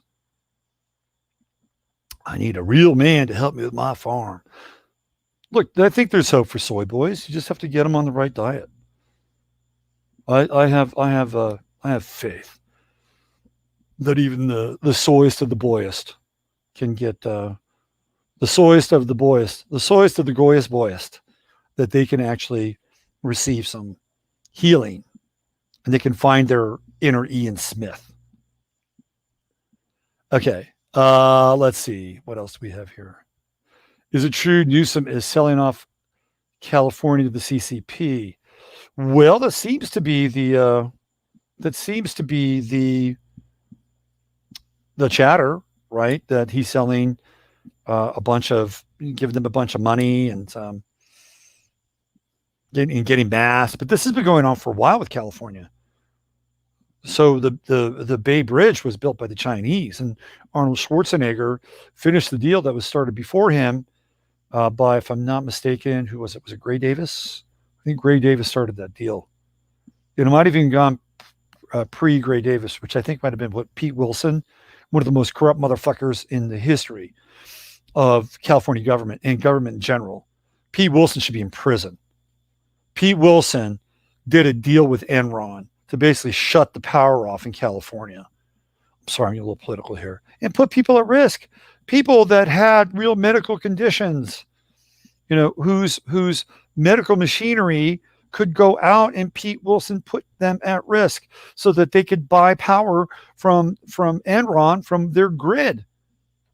And he's still running around somewhere.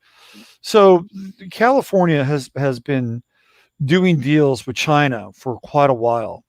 So Gavin Newsom is only the latest criminal to continue the absolute utter theft and larceny of that state. Okay. There we go. All right. Let's get into where we're going to be. So I want to, okay. So there are a couple charts here now. Marina Darkstar got into the inconjunct that's coming up. And of course, mad props for Marina.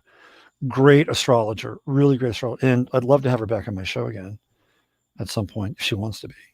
Is anybody out there? Maybe I'll send her an email. We haven't talked in a while.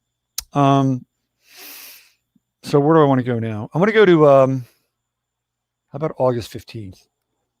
Real quick here. August 15th. All right.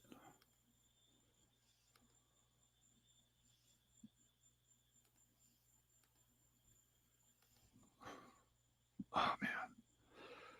So this is the yod that Marina was talking about, and it really begins to happen right around here, right?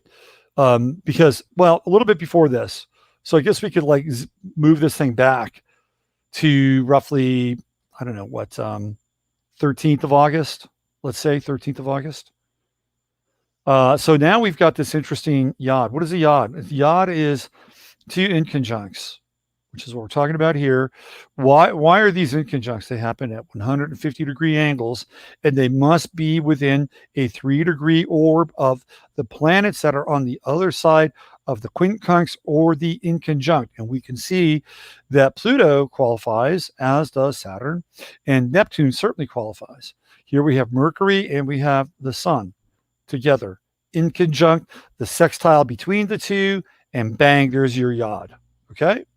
If you're born in the 1960s, there's a pretty good chance you have a yod in your chart, especially during the mid-60s, particularly if you are a Pisces. Is that a Pisces? Or no, let me take that back. It'd be Aries, if I'm not mistaken, because it'd be inconjunct Virgo and it'd be inconjunct Scorpio, Neptune, right? Okay. So what does this mean? Well, it means that we have very dramatic energy, of course, in the sign of Leo, because Leo never misses an opportunity to be a little dramatic now, does it? What we have here are these entanglements that are not clear, because when we deal with the energy of the inconjunct or the odd, we are dealing with energy that is not clear. We have this trine, which is clear. We have the square. You see how these lines are, whether they're red or whether they're blue, they are clear. They are solid. We're not dealing with the solid line here. We're dealing with these broken lines, which means the influence must be perceived, must be intuited, must be felt into, and that has to resolve itself in some way. Correct? Now, what's interesting is that there will be a whole generation of people that have Pluto and Leo right around this degree. So that would be you folks probably born, I'm thinking, early 1950s. So if you have Pluto and Leo, and your Pluto is around 20 degrees, right? This would be a very interesting time for you. Very, very interesting time. And how it would resolve itself, I'm not quite sure. I mean, obviously it'd be individual. but you may feel like it would be a call for action in your life. You may have to deal with things like structure, which is Saturn, and you may have to deal with the elements that predominate the soul, which would be Neptune and also Pluto. This is also money. This is a money thing, right? This is a money thing. And I think we are looking at potentially something happening here with gold. Because, and I've talked about this before, when I used to do these newsletters, and Ryan, who's in chat, is one of the few people who used to get my old newsletter. And one of the things that I used to do in that newsletter is I would get into predictive cycles around metals. And the thing that, and I talked about this last week, the thing that always popped for me was August when it came to gold. So here we have this in conjunct with gold, and Pluto, obviously in the Boomers chart, represents one thing, which I'll get into. I think there's a financial thing going on here. I think that this is definitely financially oriented because we're dealing with Pluto, and Pluto represents resources. That's exactly what Pluto represents. Saturn is sort of structure. So if we can make the leap with Pluto and Saturn conjuncting, we're looking at resources and the way resources have been structured. You know, whether it's the language of the reset or fiat money, something is up here. Something is definitely up. And then Neptune comes in, and Neptune, I think, is the wild card here. And again, I put this at 7 a.m. just because I wanted a sunrise chart, and we can see Neptune in the 8th house, which represents what? Other people's money, soft resources. And then here we have, and again, this is just a chart for the day, August 15th. We have the part of fortune in Libra, which is balancing things out. So this is going to be a very interesting time. Very, very interesting time. Keep in mind also that Bill Clinton is what? A Leo. I forget what day he is. I think he's what? Like first decan Leo, if I'm not mistaken. I'd have to go back and check. But this is interesting in that we're also dealing with people in power, right? We're dealing with people in power because when we think of Leo, we think of, you know, the people that the kings and the queens, and you know, the stars that rule the skies in our minds, right? Whether they're movie stars or television stars or music stars or political stars, you know, these are the luminaries, and they're usually represented by Leo. So something big is up here. Something significant is up. So you Pluto and Leo people during this time, this could be very interesting. And again, if you have Pluto in Leo right around, you know, 19, 20, 21, 22, I would say roughly between 19 and 24 degrees, like you're going to have the inconjunct anyway. It's already happening. But now during this time, it's much more pronounced. So what does that mean for you? Well, you may feel a sense of urgency. You may feel a sense of urgency, and you may feel, guess what else? You may feel a sense of destiny too, because when we talk about the idea of like fate, Pluto and Neptune really do enter into the discussion when it comes to those. You know, this is kind of like without Uranus. This is kind of like the aspect that was happening in the 1960s with different signs. You know, back then we had Neptune in Scorpio, and then we had Uranus and Pluto in Virgo, but they were connecting in that sextile. And most of the people born during the 60s have it. So we're approaching kind of that energy in some ways. And then Jupiter is creeping in here, but it's different, right? Because Capricorn is a more mature version of that. Virgo, they're learning the ropes. There's like rope learning. Here, it should not be about learning the ropes. It should be about the application of some kind of, I don't want to use the word mastery, but it's like, you know, there are no more rehearsals anymore, right? This is it. There are no more rehearsals. When we get to Capricorn, we're reaching kind of an apex. Like we should be able to, you know, push our chips into the table, because this is really what this energy is about. This is the culmination of things. It's the culmination of markets. It's the culmination of culture. It's the culmination of government. And so it is a culmination in a lot of ways of who we are. And so we should be able to put what we know and what we learn and what we've been able to accrue in our lives, or any number of lives. Like this is it. This is the time. It's just the way it is, because when Jupiter and Saturn conjunct in Aquarius, this time is going to be over. And we're going to be looking at a new time. And so we get to determine what the quality of that new time is. Who's going to run the show? Right? Whose time will it be? And I don't think it is completely determined just because the World Economic Forum says that they're going to have a reset, and all these, deeply misguided and soulless people who have clung to power for a very long period of time and want to reinvent the market while essentially reducing everybody to just a serf status. Like, I don't think that their plan is the plan that is destined to work.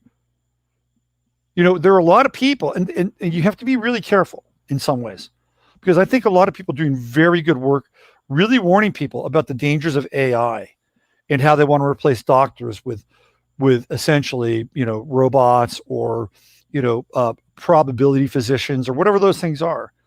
Those things are very real, by the way.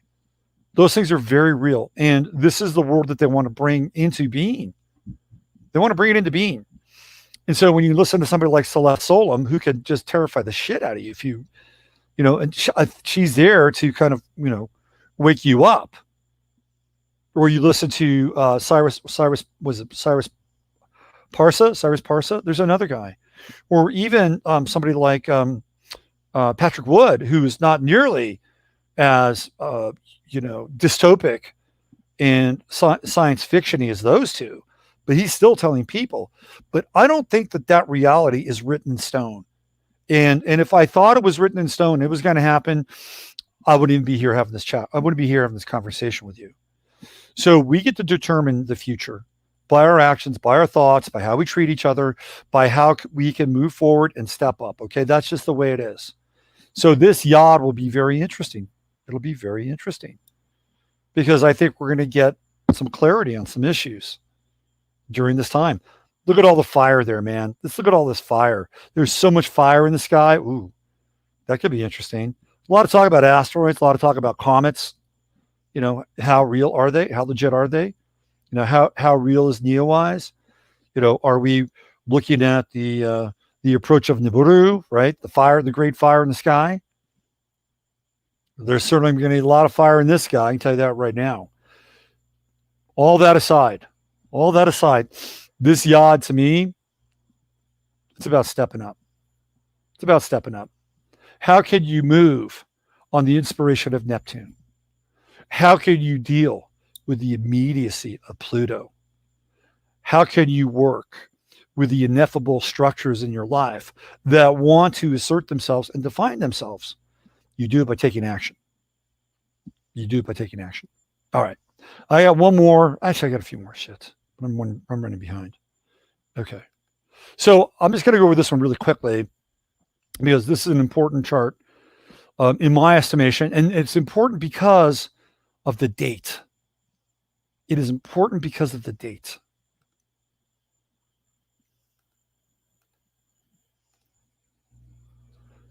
So this is when Mars goes retrograde. Look at the date. It's September 10th. September 10th, one day before September 11th. And I think it's noteworthy. It's noteworthy. Here's Mars, and it just goes retrograde. And again, I decided to use a sunrise chart. So there's going to be a lot of 8th house action here.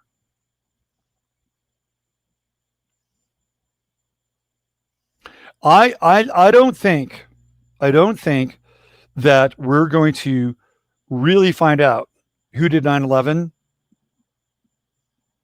but I'm going to go on record that we're going to get real close. There's something about this Mars retrograde as it relates to the position of the sun, right? Because on September 11th, that sun was at 19 degrees, just 1 degree off this sun, 19 degrees Virgo. Where was the moon during 9/11? Right there. Where's the true node? Boom. Right there, Gemini. Now, Saturn at that time, if I'm not mistaken, was, let's see, it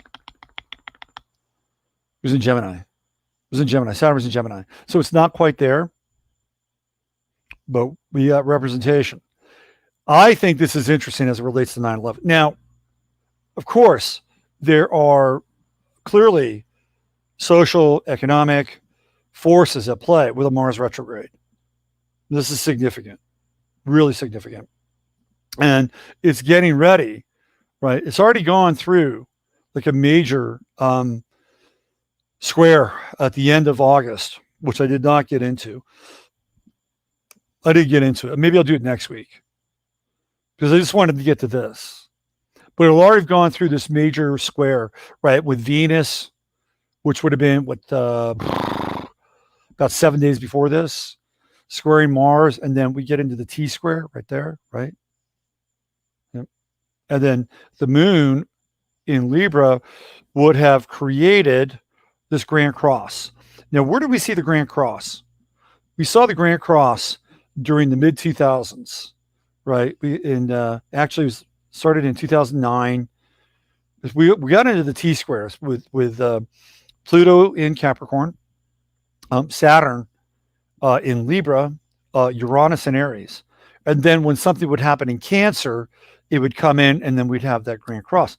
But, basically between 2011, when Uranus went into the sign of Aries, until Saturn moved out of Libra, and that was, Saturn was in Libra from 2009 through 2012. So we went through a series of major T squares during that time.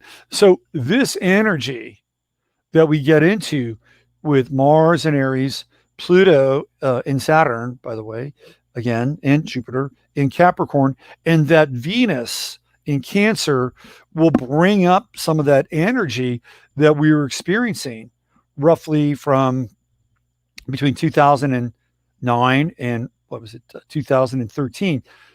2012, Saturn goes into Scorpio, right? 2009 to 2012, Saturn is in the sign of Libra, then it goes into Scorpio. So it's roughly that 2009 to 2012 period. Now, what's significant about that period of time? That's when Barack Obama was president. And I think Barack Obama, who is another Leo, by the way, will be very much in discussion and very much in play in the next 40 to 45 days. You heard that. You heard it right here. And he has been untouchable. He's been untouchable. His untouchable status is about to end. I can tell you that right now. It is going to end. Now, I watched him the other night at John Lewis's service. That was shameless, man. That was just absolutely shameless. I can't get on board with that shit. I just can't get on board with that. Yeah, I'm not even sure John Lewis died. I mean, this is the kind of world that I live in. Like, did he really die? I don't know. Do you know? Just because they had a service for him? Do you know if he died? And it's weird, right? Because it's this Gemini thing. We have John Lewis. Oh, we got Herman Cain. Oh, we got John Lewis. Oh, we got Herman Cain, right? These two old brothers, these two old black dudes, supposed black dudes, right? It's a Gemini thing. And Herman Cain died? Well, I guess we can say he did. The guy had cancer. People knew he had cancer. We don't know about John Lewis. Well, let's just say he did, for the sake of, agreeing on some version of reality. And they're in there in his church. They're basically attacking people. I mean, it was like a kind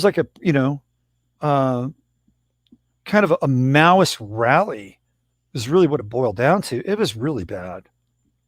Really bad. And the spirit that Obama spoke with, I thought was horrible. You could just feel the spirit. It was a bad spirit. If he wanted to bring politics into it, he could have talked about it in a very different kind of way. And he could have talked about it in terms of reconciliation. But Obama never talked about reconciliation. Never. Not even when he was president. And this is what pissed me off about him. Because he never talked about reconciliation. He never talked about how, we really need to come together as a nation. Because whatever, Trayvon Martin or Michael Brown, whatever. Like, there was never any sense that, that it needs to stop. There was never any sense that, look, this needs to stop. Whether it's a police officer or whether it's Chicago, whether it's black on black crime, he never said that. He made some kind of like, I don't know, utterance about how young black males, if they have fathers, do better. That's on record. You could see it, but he didn't stick with that. He didn't stick with that program. And what we saw the other night really was a much harder and edgier version of the divisiveness that he brought to the table. And I'm not saying that Trump is a great uniter either. He's not. But I know Trump's chart.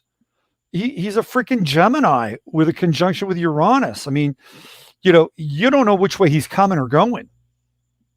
But that's not theoretically what Obama's chart was about. Obama's a Leo. Again, use the word theoretically. He's a Leo. He's not supposed to be divisive. That's not what his chart is about. It's supposed to come from the heart. Anyway, I'm putting Obama front and center in terms of the astrological connections here, especially with that yod. So keep your eyes on Barack Obama. I think it's a big deal. Now, are we going to talk about 9/11? Is that going to come up? I don't know. I don't think so. I think what really this period is about is the resurrection of that period where we went through those T-squares. And that was during the Obama administration. That's what we're going to be dealing with. Okay. Let me stop there. All right. What do we have here? And what is Michelle Michael Obama's? She's a Capricorn. Exactly, Robin. Oh, okay. What do we have here? Let's see. He didn't do anything major for reform or the community. No. No. Can tired Robert take me down? Sure. There you go. I took you down. I'm sorry. I got to play a little Gemini there. Yes. Who gets to come up here? How about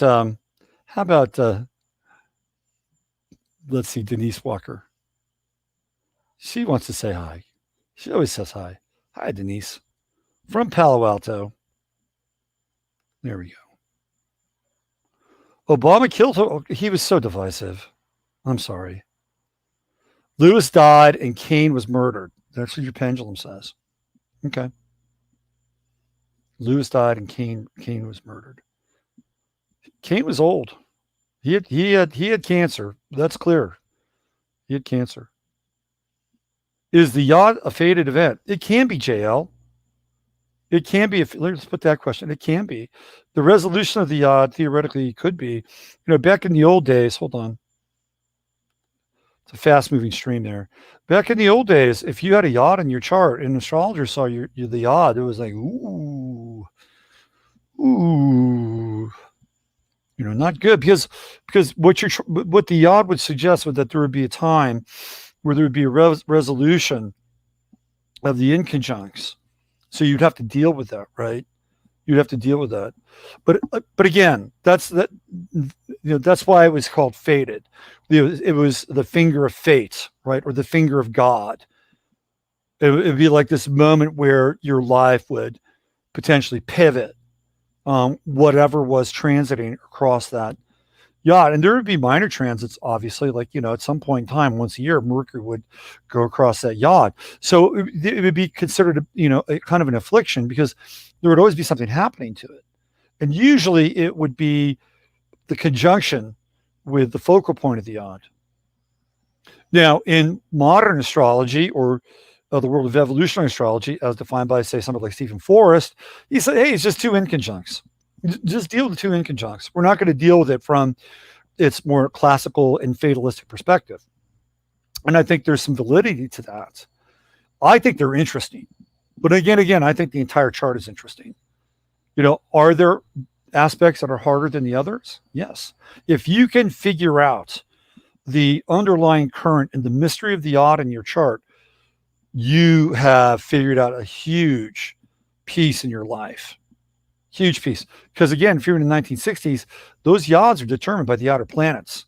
So those are things that are always theoretically acting upon the individual and not vice versa. Okay. There we go. All right. We got a few more here and then head out of here. Let's go.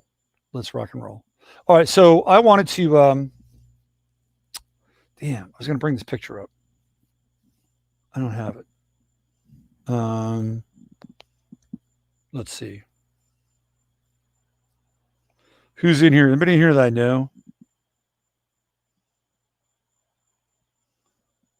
In here I know. All right, so yesterday was my father's birthday. And my father is no longer with us. He passed away in 2010. I've told the story here. So what I wanted to do is I just wanted to, pay a little homage to my father and his chart. And let's see. Thanks, JR. You're welcome. So I wanted to bring my father, and I had a picture of him on here. Where did he go? I wonder if I have here. Let me see if I can actually find a picture of him. Let me see. What do we got here? Anyway, I like this picture. Oh, that's me. You guys want to see a whole picture of me? I can't do it because my kid is in it. I can't do that. Could I? I'd have to make it smaller. Hold on.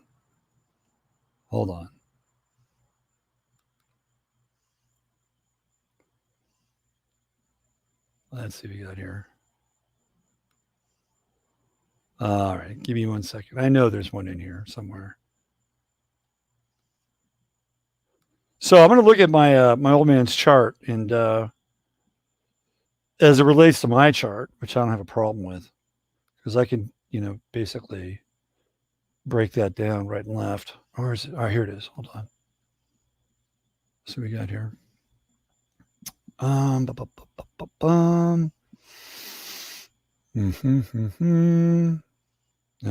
yeah, boy, there's a lot in here.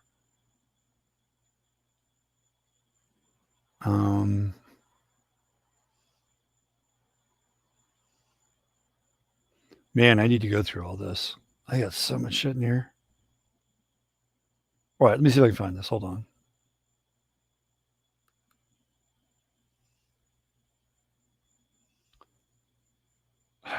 This is crazy. Crazy.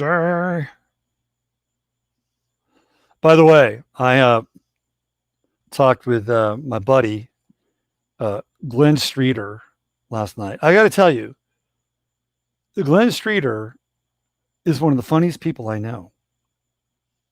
He is so fucking funny. And he is really good. I haven't done my impressions lately, but Glenn is really good, man. He's got some, he busted out a Sammy Davis Jr. impression.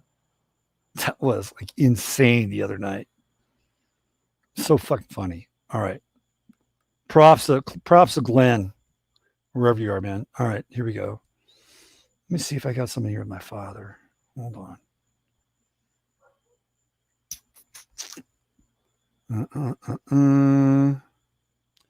Yeah, I don't know. It may be a lost cause, unless I just magically. I got a ton of pictures of me and my kid. Hold on. That's too many of me. I definitely don't want to put that per picture.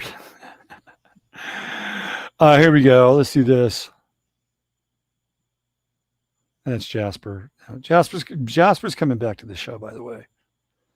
I just got to wait for the fencing. Oh, by the way, I did want to mention to you guys, you better start buying stuff. I went online tonight and I went to Fry's and I tried to get a USB like Wi-Fi dongle for my computer. You can't get them in Fry's. Like there is stuff you cannot get. It's not going to get better. So there are things I think you really need to get. Like I think you need to get things like a chainsaw. I think you need to get things like chainsaws, and this shit's going to get hard to find. I'm just telling you, this is what I'm reading about supply chains. And if we're playing Battleship with China and China is sending us seeds of destruction, like you need to get stuff. Things that you think, in fact, I got two. Like when you get one thing, you should probably get two things. And depending upon the thing, you should probably get three things. That's what I'm talking about. All right. I don't know. I don't think I'm going to find it. Maybe tomorrow I'll bust out that picture. I was going to bring it up tonight. Let me just bring up his chart. Okay. So here we go. And it's cool that I have my father's birth chart here. And I'm not going to spend a ton of time on it.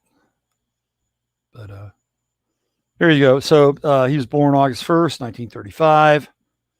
Boom. Libra rising. So that would have put my Mercury and Moon right on his first house cusp. I'm sure he loved that. And then Mars in Scorpio. I got stories about my father's Mars in Scorpio. As a kid, I'd be very aware of the attention that women would pay to my father. Okay? That's right there. Mars and Scorpio conjunct part of fortune. And, men who have Libra rising tend to be attractive men. Well, men or women, Libra rising, they're attractive. And then Jupiter and Scorpio. To me, this is the aspect that just always flipped my wig. My father, and I bring this up when I talk to people like Jupiter. It's one of the teaching kind of things with Jupiter in the second house. My father had a 10th grade education. And eventually he got his GED. But over the course of his life, he had Mercedes, Cadillacs, Triumph motorcycles, Honda motorcycles. He had boats, power boats. He had sailboats, and not just dinghies. He had like 30-foot sailboats. He had motorhomes. He was a jeweler, right? Jewelry was one of his hobbies. He had anything he ever wanted. The only thing I think he didn't get might have been a plane. And shit, he was pretty close to that. So if you've got Jupiter in the second house, you're doing okay in life. Trust me. Now, it got him into trouble because a lot of the time that he and my mother got this stuff was through credit, right? Credit cards. There's your Uranus, Taurus, 8th house, other people's money. And it was put a strain on the family. It wasn't just him, though. It wasn't like he was just greedy. That wasn't really the case. But, it would put a strain sometimes on the family. Now, he could have grown through it because what did I say? I said Jupiter squares can be good. They can be good squares. And he really wanted to buy property. He should have. But let's just say that was not going to happen at a certain point in time, right? But I'm just telling you, man, Jupiter in his second house, the guy did not live a life of poverty. He may have lived a life of poverty when he was young, but as he got older, that was not the case. That was not the case at all. And he worked his ass off, right? He was a very, very hard worker. We have the Saturn ingress right there in Pisces. So with my chart, you'll see we had a Saturn-Pluto opposition. That was a challenge when we related. And, he has Aries over there. And my mother's got a bunch of Aries planets in her chart. So right there, boom, it really fit into his 7th house notch. And my father was a fighter.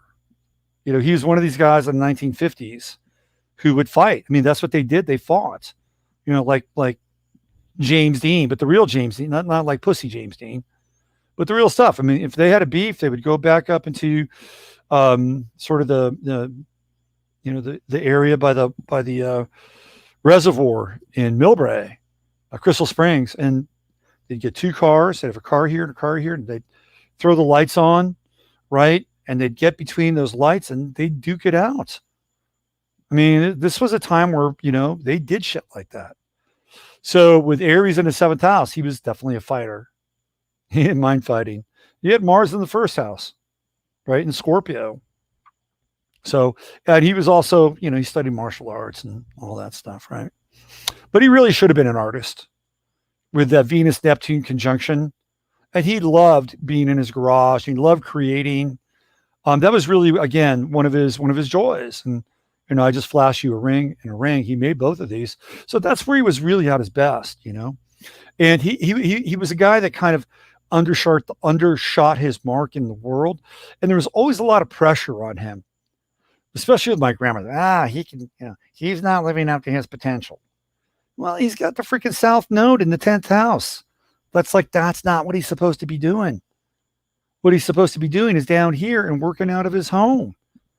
You know, it would have been fine if he just could have, you know, worked on his craft or whatever and just done this. Got a nice mystic rectangle right there. Good mystic rectangle.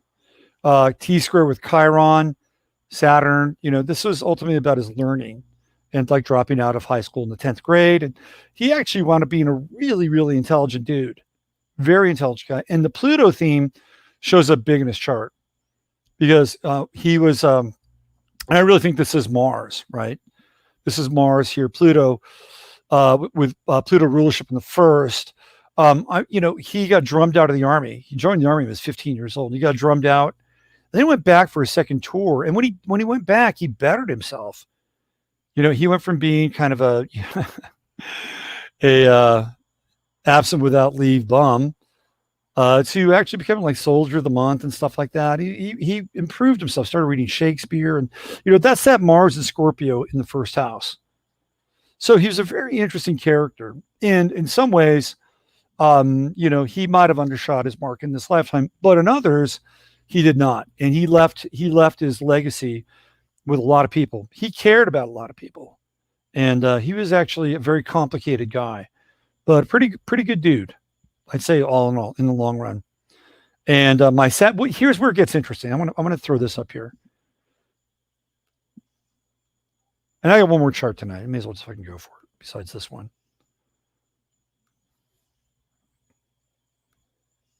Let's see. Come on. Shut it down. All right, here we go. So this is my chart with him, which I think is kind of interesting. Let's see what we have here. Hold on. And I you know, you'll see the name on there, which is Sonny Boy. That's what his nickname was. And it fit, you know, they called him Sonny Boy, and he's a Leo. Isn't it amazing how astrology just kind of works out that way? All right. So I'll throw this up there. You guys, this is, I mean, when you do charts with you and your parents, you can do this. You can throw up synastry charts and you can see where you fit or you don't fit. Okay. So who is this one? So he's on the outside on this one. He's on the outside here. So this is his chart. You can see that Jupiter. And he actually was pretty good with that Jupiter in my 12th house. He helped me out a lot with some pretty dark times and some dark hours. So this is him on the outside. You know what's really interesting about my father is that I always felt like he was my big brother. And my name, my given name, which you can see up here, Robert, right? That's me. You can see that that was my name. Well, his name, his birth name was Garland, which I think is a very cool name, right? But he didn't like it. So he changed his name to my name. So really, theoretically, I was Robert the First, and then he followed me, which is odd in a weird way. And you'll see why. But he always felt like my big brother. And so here is his Saturn, right? And it's in my third house, which is the house of what? It's a fraternal house. It's the house of siblings, right? So it's like, and I've said this before, like if you're in a relationship or you want to be in a relationship and somebody's son, your partner, your prospective partner is in your third house, they're more like a brother in some ways or a sister. And I'm not saying you can't have a relationship, but it's different. This is how astrology works. Okay. So here's his Saturn. He felt like my big brother. And so his true node is fairly close to my Saturn. Here's where it got complex in our lives, right? Pluto, South Node, Mercury, 8th house. Let's just say there were some heavy duty moments in time with this man. And I talked about the fight that we got into one time on the freeway. I'm not going to get back into that. But I lived with his South Node and his Pluto. And there's a a book called Pluto, and it's on it's on Richard Grossinger's old press. But now it's escaping my head. Anyway, it's a series of short stories about Pluto, and I wrote about my father in this book because of him. Pluto is my teacher, right? Because his Pluto showed up in my right there in my 8th house. So anyway, and then there's the Pluto conjunction with the moon, and here we go. You know, we had to sort something out. His Venus was conjunct my true node, and in a lot of ways, he has really shaped who I am.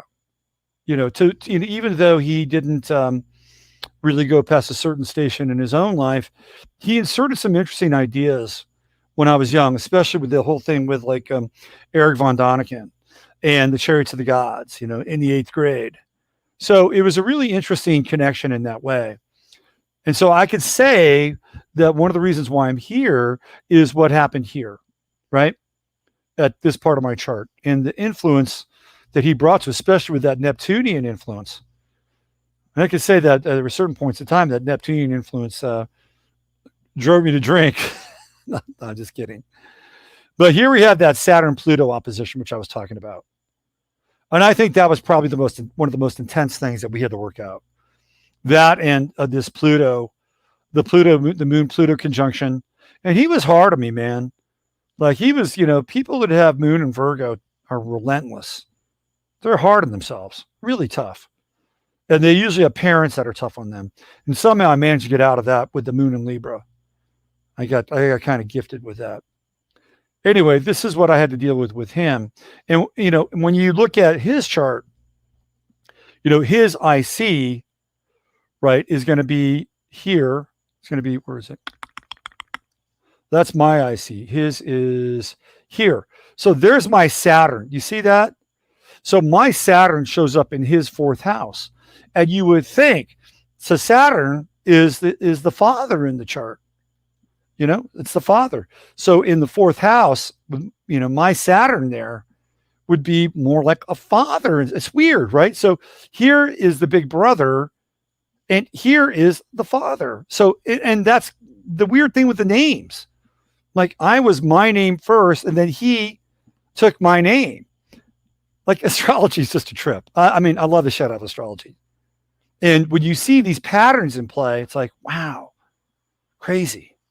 Right? Crazy patterns, really crazy. And, you know, he had that hard, honest Mars opposition to deal with. That was a lot of energy for him to corral. A lot of energy for him to corral. Anyway, wherever he is, I hope he's doing great. All right. What do we got? There's a purple lighting behind me. All right, let's see. What do we have? What do we have? 195 people. All right. Let's see. This is a great chat room. Totally is. I got one more chart. And thanks for, you know, let me do a little bit of a tribute to the old man there. One more chart, because I wanted to get to this last week. And this guy, I think, is one of the most important people on the planet right now. I really do. He might even be more important than Trump in some ways. In terms of politics. So this is Lukashenko. This is his chart. This is the guy that's the president of Belarus. This guy basically told the IMF and the World Bank to go pound sand. And he's talked about it. They told him that that they were going to give him X amount of money for playing along with the COVID game. And guess what? He didn't. He didn't. And this guy is going to get heat. Apparently now the Russians are leaning into him. This is an important dude. He is an important individual.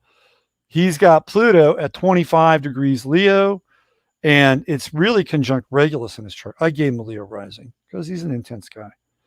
And he's got his sun in Virgo. Look at all the Virgo he's got here, right? Sun, Mercury, moon. He's born on a new moon. He cares about health. This is a health-oriented president. He's not going to, you know, pollute his people with this bullshit. He's got that Jupiter-Uranus conjunction in Cancer. He's going to take a more radical approach for caring for his people. And he's got this Venus-Neptune conjunction in Libra. He's very fair. He might be a bit delusional, but shit, I'll take that. And he's got Saturn in Scorpio. You know, it's a sextiling Mars and sextiling the Sun. This guy's important because he's not playing the game. And he's been through the tests. He's been through the tests. He's been through the Capricorn conjunctions, right? Say a prayer for this dude, because he is one of the few guys on the planet that actually has some fucking principles, some real principles. And I'm telling you, this is a pure dude. Sun, Mercury, Moon, all of Virgo, new moon. He's caring. This is where that Virgo moon is actually helping him. Square Mars. He's not gonna let people push him around. So go President Lukashenko. You know, my joke about Belarus is that the USA is buried in there somewhere, which is true. The USA is inside of Belarus. And I actually have approached him to be a guest on the Friday Forecast. I did. I sent him a request through the press office of Belarus. So if anybody out there has any connections with Belarus or the government of Belarus, put a good word in for me. They actually replied, by the way. They sent a reply back, which was nice of them. And I think, quite frankly, we'd have a great conversation, because my sun is conjunct his moon and my Venus is conjunct his Venus. So President Lukashenko, come on over to the Friday Forecast. Nobody in the West will interview you. They don't want to interview you, but I will.